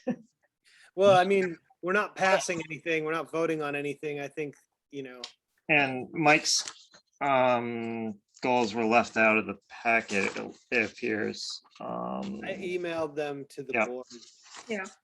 Okay, Yeah, looks like mine were too. yours are here. Oh, are they? Okay. Yep. Oh, yeah. Yep, there we And, are. mine had the wrong date. It's 2022. I think that's fine. Yeah, my new goals. If that's the only thing, that's fine. Is there any comment from the board? I think they're pretty self-explanatory, and they're really for the TA. So if the TA had questions about them. Okay. Yeah. Charlie, do you have any questions for the board? No, I really don't. And I will be honest with you, just with the staffing issues we've had in the town administrator's offices in the last week. And I haven't spent a lot of time going over these in detail. So. Okay. All right. I think also, sorry. Go ahead. That with an interim town administrator and an ATA that's just starting out, I think our expectations have to be realistic as far as, prioritizing and what can be accomplished in the time that Charlie's here. And obviously we know where the priorities lie for town administration right now, and they should be remaining focused on that. That said, there's definitely a couple things that I'll just nudge Charlie on that are in my goals for sure. So, and see if we can get a ball rolling on them. But that's all I wanted to say. Okay, Helen? Yeah, these are long-term, a lot of them. And I want to especially thank Ryan, you for that kind of house cleaning list of crossing out the ones we'd actually accomplished. That was a nice little email, and it should go into the public record, obviously, but it was very useful to look at it laid out like that. So thank you. Oh, those were just requests for agenda items. I know, but that is a form of goal. Okay. A All lot of right. So I think we're good then on the goals. So, select board reports. I do have one. I've been in touch with the Sea Run Brook Trout Coalition, or is it Coalition? I think it's Coalition. They are looking to do some work at Freshbrook, and they had a kickoff meeting with the seashore last week. And I'm working with Geoff Day of the yeah. coalition to come before the board probably sometime in November to update us on that project. That's it for me. Very exciting. Yep. Helen, is your hand up? No, sorry. Okay. Anybody else? All right. Quarantine for the last 2 weeks. I don't know. Yeah. All right. Town administrator and assistant town administrator reports. Charlie? Thank you, Ryan. So just a few things. I've gone through some of the items during the financial update, but there's quite a bit going on in the water department. We opened bids today for a new contract for the water systems operator. And we're going to be reviewing those responses over the next few days, trying to finalize that contract. It did expire and we issued a 3-month extension. So we've got to move in that relatively quickly. The bids, more importantly, the bids for the construction of the water main upgrade project are due tomorrow. So that will be fascinating to get those bid results and see where we end up on those. I've also been working with the water commissioners. One of the things, that we have been sort of working on as a side project is, we did have a fair amount of uncollected money unbilled in many cases for some water customers.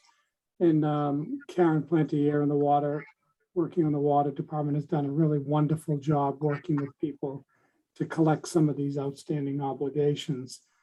So that's been wonderful. But one of the things that we'd like to do as we get into the budgetary process for next year is try to develop a new multi-year water rate structure plan. So we're going to go out to quotes for vendors, review those with the water commissioners, and bring those back to the select board. So we're almost ready to issue those quotes for services.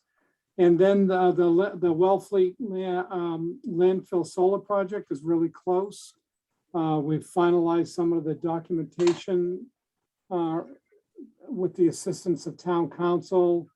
And we just have a couple of more steps to make before we can try to activate that project. And so we're thinking in January timeframe, that project might be up and running. And I'll be working with the vendor for that project, just so I can sort of utilize the revenues to offset the budget. It'll be important as we put the budget together for the upcoming winter to include revenues and power savings in that process. And then I did receive a call from the owner of the Box Lunch restaurant. And unfortunately, they had a really horrific fuel leak in a tank there. Private vendor contractor is out doing cleanup, but the culvert underneath the road there is really largely totally failed. Jay Norton might still be on the line, but he is. But we have hired a firm to come in and do some engineering, and we're going to try to see if we can replace that culvert during the water main construction process. There might be some savings if we try to accomplish that at the same time. And then we have finalized the bid documents for the media services contract. They're going out to bid next week. So that's are in good shape. Same thing, the feasibility for the harbor dredging soils. We've worked with the Natural Resource Advisory Board to finalize that. And the bidder response is due on October 26th. And then we did get some an updated information on the Herring River Restoration Project. And that information will be made available to the public and to the select board. And then 95 Lawrence Road project is moving along.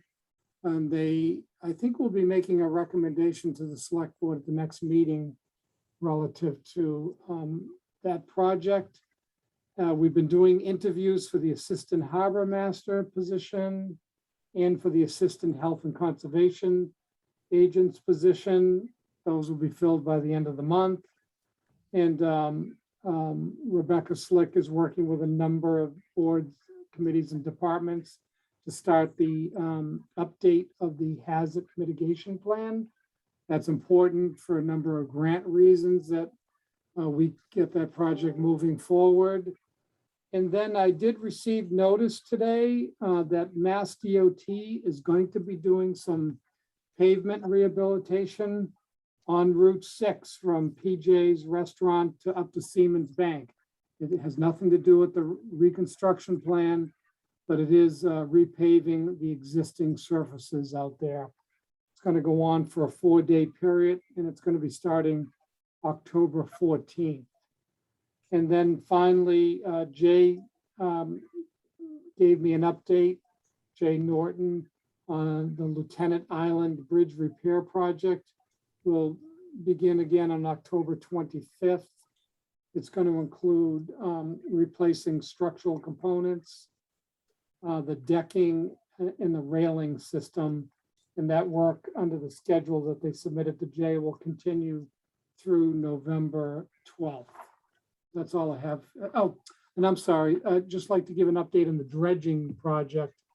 And as John Wolf had mentioned at the beginning of the meeting, that had been delayed, but they did start working out there this weekend. And we're working on Ernst even today when I went down there and visited. There have been some conflicts relative between their survey and the engineer's survey, but we'll be working with them to resolve those issues as we go forward. But you know, that's something that we're going to have to report back to the select board on as we get more information. I would like to thank John Giorgio from Town Council's office. He did provide some assistance to get some movement and activity on this project. We'll be coming back to the board at some point once we have some more information.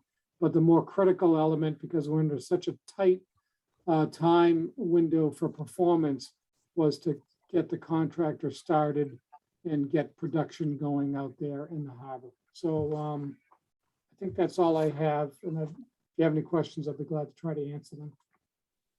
Okay, Helen, you had your hand up earlier. Thank you. Did you have a question? No, I took it down, thanks. Oh, you did? Okay. I got my hand up. Okay, John.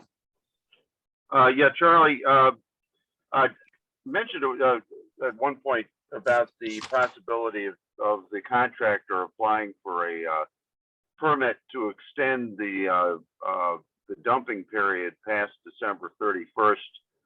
Has that been brought up with them? Because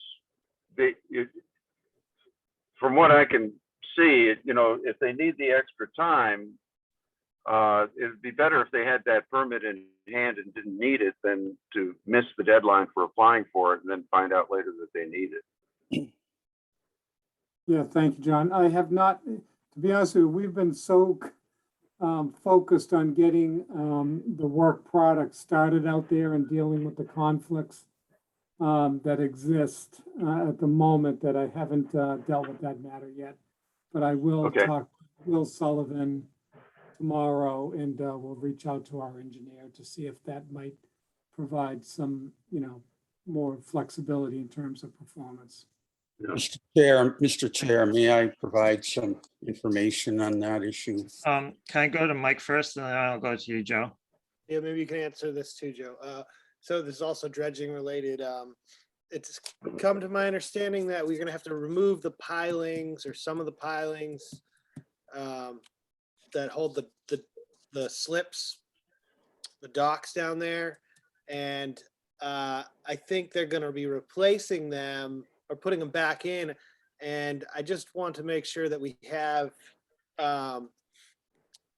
the ability to replace the ones that are gonna be needing to be replaced soon with new pilings, because I'm assuming that in the contract to put those back in is already covered. So I'm not sure what the status is, but doesn't seem make much sense to me to be driving old ones back into the ground. They're going to need to be replaced in the next 5 years or 6 years or something, when they probably last about 30 or 40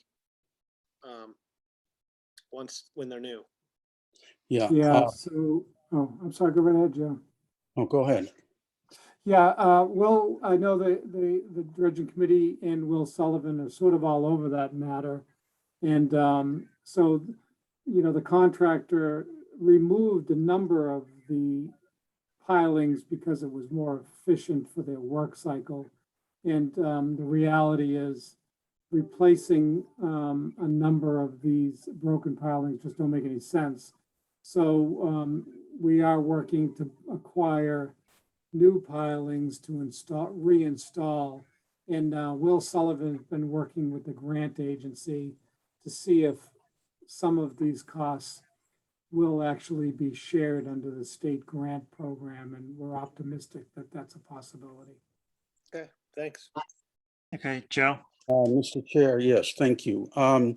The dredging committee has had active discussions about the pilings. The engineer recommended all new pilings. The contractor recently removed 30 of them that were not usable. Again, they were junk. They were able to save a few of them. But the dredging committee is advocating for new pilings. The engineer has recommended them. We know that money allocated by the state for dredging cannot be used for the purchase of pilings. And I received an opinion from Harry Turkanian regarding that. So I have asked Charlie to put on your agenda an article for the special town meeting to modify the original article to transfer some monies over that can be used for the purchase of pilings, bearing in mind that they're not all that easy to get. It takes time. And the idea is that we would approach the present contractor to install those pilings. Now, the contractor revealed to us last week that part of his present contract at no additional cost to the town is to install 40 of those new pilings. So that's good news. But the money has to be allocated at the special town meeting in December in order to make the purchase to allow the contractor to install them. The other factor is if the present contractor physically here is not going to install them, and we were to go to a different contractor in the winter or spring, we would incur at least a 15% of the contract mobilization cost. Whereas now with the contractor present, we wouldn't have to pay a mobilization cost. To John Wolf's question, the Army Corps of Engineers will consider an extension beyond December 31st. We went through this last year. However, the contractor, even though he's lost 5 days or so, has indicated he believes he's well within the time frame, working 24/7 to finish within that time frame. It's very difficult to get an extension beyond December 31st. The application has to be in before December 1st. You have to show a strong reason as to why. And the bottom line is, if there are right whales in the bay, the request will not even be considered. So they don't entertain a request until, a month before the finish date. Thank you. Okay. Any other questions regarding the report? I have one. Charlie, what is the expected expense for the culvert replacement? Well, when I had talked, Jay's here, but I think Jay will correct me if I'm wrong, but it could be anywhere between $50,000 and $80,000 is a guesstimate. Okay. All right. Ryan, Yes. on that note, up until very recently, like the last few years, there was a special grant for culverts. Ask Hillary about it. I know, there was a culvert in Eastham, which is how I first heard about it. State, I believe, but I'm not sure if it's state. Anyway, check it out because deep pocket. Okay. Will do. All right. So on to scheduling. I know that you don't necessarily need to put this on an agenda, but I just thought it would be helpful. We obviously need another meeting with waste or with a clean water advisory committee. There is at least as much material as we got to last time to still go over. And the other one is that FinCom would like to do some joint budget reviews with us once the budgets are ready. So in the past, this happened in December, but they don't want to do it until the budgets are ready, which is, I guess they would want one in January instead. And it would probably only cover the police and fire. So I wanted to see where the board is and also what the board's availability is for additional meetings. We also need to schedule an executive session. Well, either one executive session or two executive sessions. So I'm trying to figure out what days might work for the board as well, because there wasn't a day that worked for everybody when I did a dual poll. Helen? Yeah, we're going to be getting, the reason it would be good to have the additional wastewater meeting would be, we're now going to get a flow of, a stream of information that we can check into and, just get a gander at. But the backlog of all the exchanges that have happened over the last 2 seasons, it would be really good to, go over that. So that's the first thing. The second thing is how nice to be getting back to a normal budget review situation. And on that note, could we possibly have the kind of calendar that we get that was all blown to kaflooey because of the pandemic, where we see, where the deadlines for the different submissions and the different meetings are. Charlie, I think you've probably seen that. I have, a request for an agenda item quite a while ago. We're not on that yet. Yeah. I'm sorry. We're still doing that Yeah, scheduling. so, Sorry. yeah, so by the charter, the next meeting, we do have something to do with budget. But so let's just go through. What is people's availability to do a half an hour to 45-minute executive session by the end of the week On what? on the chief's contracts. We do both of them, Ryan? Yes. Yeah. I just don't see why we should take care of all executive session. Okay, because the other one is going to take more time and we would have to have town council present. Okay, so What is the other one? The other one is Omaha Road and the town council updating us on outstanding legal cases in the current Okay, status. all right, okay. I'm actually, I would rather go into next week. I know it's important, but I don't know. I wanted to do it tonight. Yeah.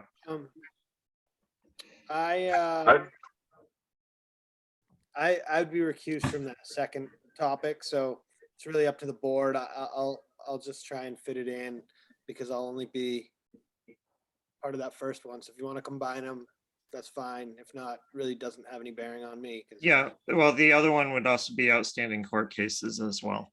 So, okay. So, I mean, I'd prefer to just take care of it. okay, so Charlie, is it feasible to do them all at once? Hold on. I'll get to you, Helen. I just want to, yep, I see your hand up, but I just want to see if it's feasible to do them all at once or not. Yeah, well, when you say all at once, you're not including the chief's contract issues, right? No, that includes the chief's contracts. Yeah, well, I think the problem is just scheduling and making sure that we have town council available for that other meeting. Yep. So that's going to take a little more time to plan. The issues with the outstanding contracts for the fire and police chief, and I apologize, I made a mistake on the posting. I apologize to both chiefs. That has more urgency, and whether we can have a special meeting sometime this week or early next week would be the preference on that. And then try to schedule the bigger town council update. I can reach out to council tomorrow to get some dates and get back to Ryan, but that's going to take a week to 10 days to organize at best. In the past, we've tended to schedule these on a following Tuesday, just because that seems to be what people have carved out anyways. So I don't know if you guys are interested in Tuesday. I had Tuesday on the doodle poll and there was at least one person, if not two, that said it didn't work for them. On the 19th? I don't know, but Helen, go ahead. I'll pull Yeah, up I the said poll it was now. possible on the 19th. So the chief's contracts, fine. The court case is fine. I called the attorney of the day. But the AG Helen. Hold on. We don't do Omaha Road in executive session. It does not qualify. Yes, it and- does. Helen. No, it does. This is, all right, point of Let's order, just Helen. schedule it, right? Yes. We're Chair's scheduling it discretion, now. Helen. We need, first of Point- all, Helen, this is not in this agenda item. If we're already on the topics for future discussion, I was going to bring that up. Okay? Scheduling. Scheduling. Chair's We're discretion. scheduling a meeting. No, it's So- just additional wastewater and joint budget reviews under that. And then there was additional one that became necessary. And then I sent out an email saying that might be, yeah, okay. So for the chiefs, what works for the board? Tuesday, John? the 19th. And I'm available tomorrow during the day, but not tomorrow evening, and I'm not available on Friday. We can't have it that soon. It has to be at least 48 okay. hours from now. Oh, okay. Anytime after the weekend is fine with me. Okay, Mike? I mean, I can do Tuesday or Tuesday's easier. Monday I have, I believe, oh wait, I'm not sure. Thursday I have another meeting. And that would be too early anyway. So I guess it's either Friday, Monday, or Tuesday. Tuesday would be my preference just because I carve Tuesday out generally. Okay. Tuesday, the 19th is good for me also. Okay, Helen, does that work for you? Yeah, I already said. Okay. I don't know, you, Tuesday. what Tuesday the time? 19th. 7 PM? Yeah, or earlier. I can do a little earlier than that. It's getting dark earlier. Okay. Does anybody have a strong preference? Well, what's good for the chiefs? They're the. Chief Polly, you have your hand up? Thank you, Mr. Chair and board members. I would like to get this done much sooner than later. If it needs to go to Tuesday, next Tuesday, a week from now, I'm fine with that. I'm okay with that. But I need to make some decisions. And I would like to get this wrapped up as soon as we can. And I'll just leave it at that. Thank you. Okay. My preference would be for Friday if anybody else can do that. I can't do that. Okay. So then I guess Tuesday has to We be could it. do Monday. I'm Monday? fine on Monday. Yeah, I can do it Monday. Mike, can you do Monday? Yeah, I think so. Let me just make sure I don't have another meeting on Monday. I don't think I do, but Okay, and Helen? Yes, I can do it Monday too, but what time are you talking about, Ryan? In the evening, either 6:30 or 7. Which? Please. It depends on what people's schedule is. Does anybody have a preference? 6:30. yeah, I can do 6:30. Okay, I can do 6:30. I okay, can do 6:30. Yep, 6:30 it is then. okay. So, and then the joint review with FinCom, just so you're also aware, FinCom refuses to do a meeting over 2 hours long. They will walk out of the meeting at that point. Yeah, they've done it before. Yeah. So is that something the board wants to do? I think the consensus was yes. At the same meeting? This would be sometime in January. Oh. All right, so I'll work with Fred, trying to figure out a date that works. Additional wastewater, what, Helen? So this is just for the 2 departments. It isn't for all the big departments, Yes, I've already said that. It's for fire and police. but we're going to have another one for the other departments. We would have our own reviews because of if we go more than 2 departments between 2 committees, it's going to be more than a 2-hour meeting and we'll lose them. Okay, that means I have to go to double meetings, but never mind. Yeah. So, and then wastewater, sooner rather than later, I believe, but it's going to be another longer meeting. So I need to know what times might actually work. And is this meeting with the wastewater committee, not the finance committee on wastewater or what? No, this is with wastewater. A different one. So I'm talking about a different meeting here. It's not executive session, is it? No, there's a different executive session that we need to have. So Tuesday, November 2nd, do we have a select board meeting? No. But Janet said that she could not do that No. day. No, I never said that. Not on November 2nd. I'm looking at the poll right now. Oh, I just didn't want to do it then. I wanted to do it sooner. I can do it. I thought that was too late. We should get it going. Charlie's got his hand up. Yep. It's election day. Yeah, well, yeah, I think that the complication we're having is the urgency to get the tax rate set. And as I mentioned, I made an error in my date in my report, but we're probably going to have to do that tax classification hearing a second if we want to get these tax bills out before the holidays. Okay. So I'll try to schedule wastewater come in after that. if that works for the rest of the board, but I don't know We if, have to meet that day anyway. yeah, so, but I don't know if that's gonna work for them yet, so I'll check in. Okay. Which day?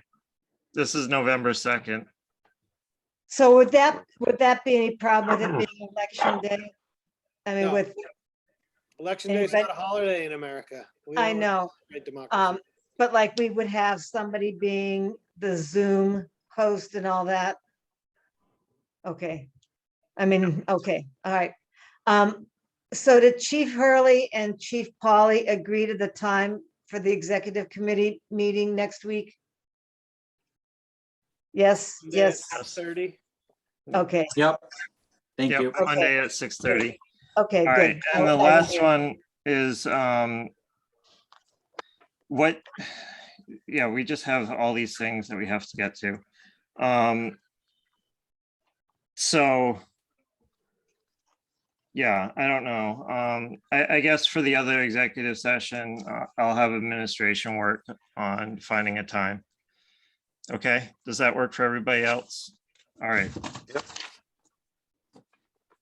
All right, so on to topics for future discussion. I sent out a list of ones that have been requested. And then if anybody wants to supply me with additional information, I can start trying to work them in probably in November. So we just have 95 Lawrence Road next meeting. And I expect that's gonna, we have to give that the time. Yeah. So, Helen, That's good. Yeah, so. if this is about Omaha Road, you've already said it. I want, and I'm gonna do it briefly and clearly, okay? So I was gonna ask for us to get a report from the staff who was designated to work with the Field Point Association and to meet with, as we did very successfully in open meeting and productively.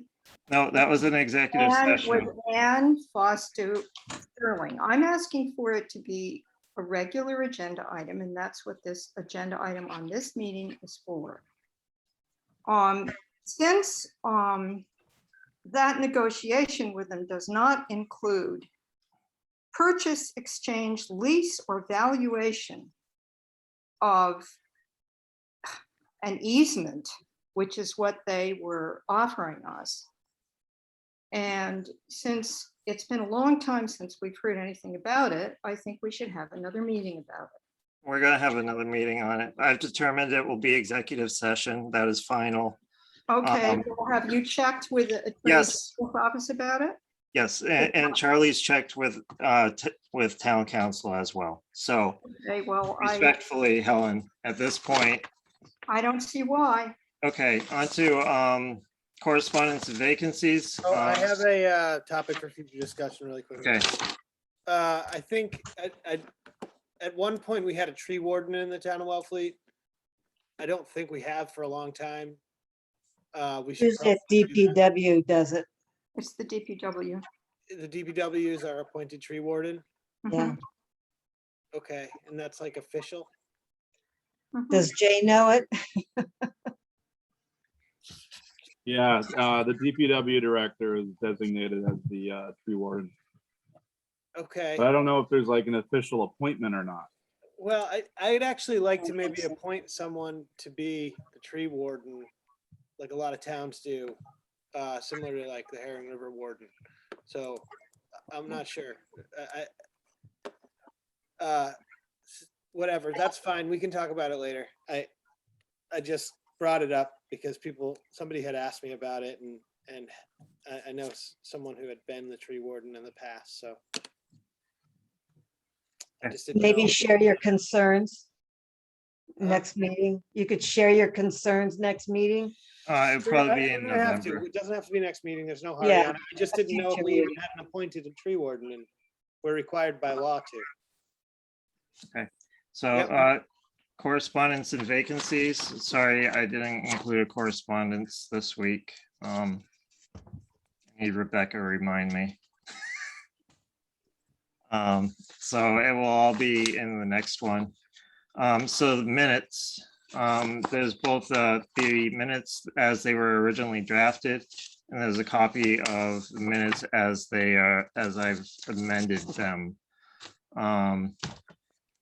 Has everybody had a chance to look at that? Yes. I also have an amendment. Okay, what is it? It's in it's the second or third motion, when we were appointing people. It was the appointment of C under board and committee appointments and updates on page 4. The Martin Murphy appointment. At the end of that motion, and I made the motion, and I listened to the recording again. After the date of June 30th, 2024, semicolon, it should read, and to comply, leave out the semicolon, and to comply with all the policies, regulations, and bylaws of the town and the state.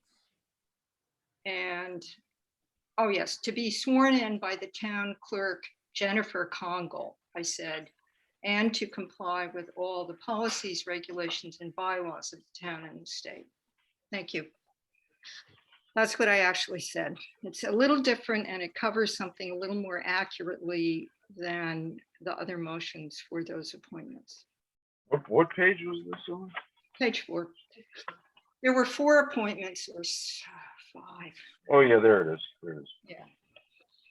So it's a different way of saying the same thing, but it's more specific and it includes, it's not rules and regulations of being on a town board or committee. It has different words.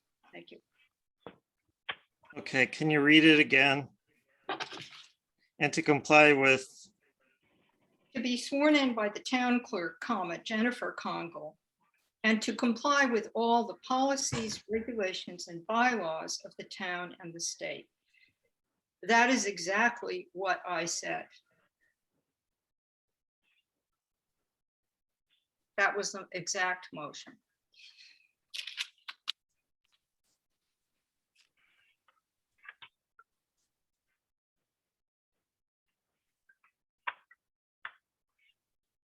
okay. So are we ready to move on the minutes? I move that we approve the minutes of August 20th. August 27th, 2021, as amended. Second, roll call vote, please. Janet, I. Don, aye. Michael, I. Ryan, I. Helen, I. Okay, motion carries 5-0. I move to adjourn. So moved. Oh, so it's second. Janet, I. Don, aye. Michael, I. Ryan, I. Helen, I. Bye-bye. Thank you. Adios. Thank you. Thank you, everybody.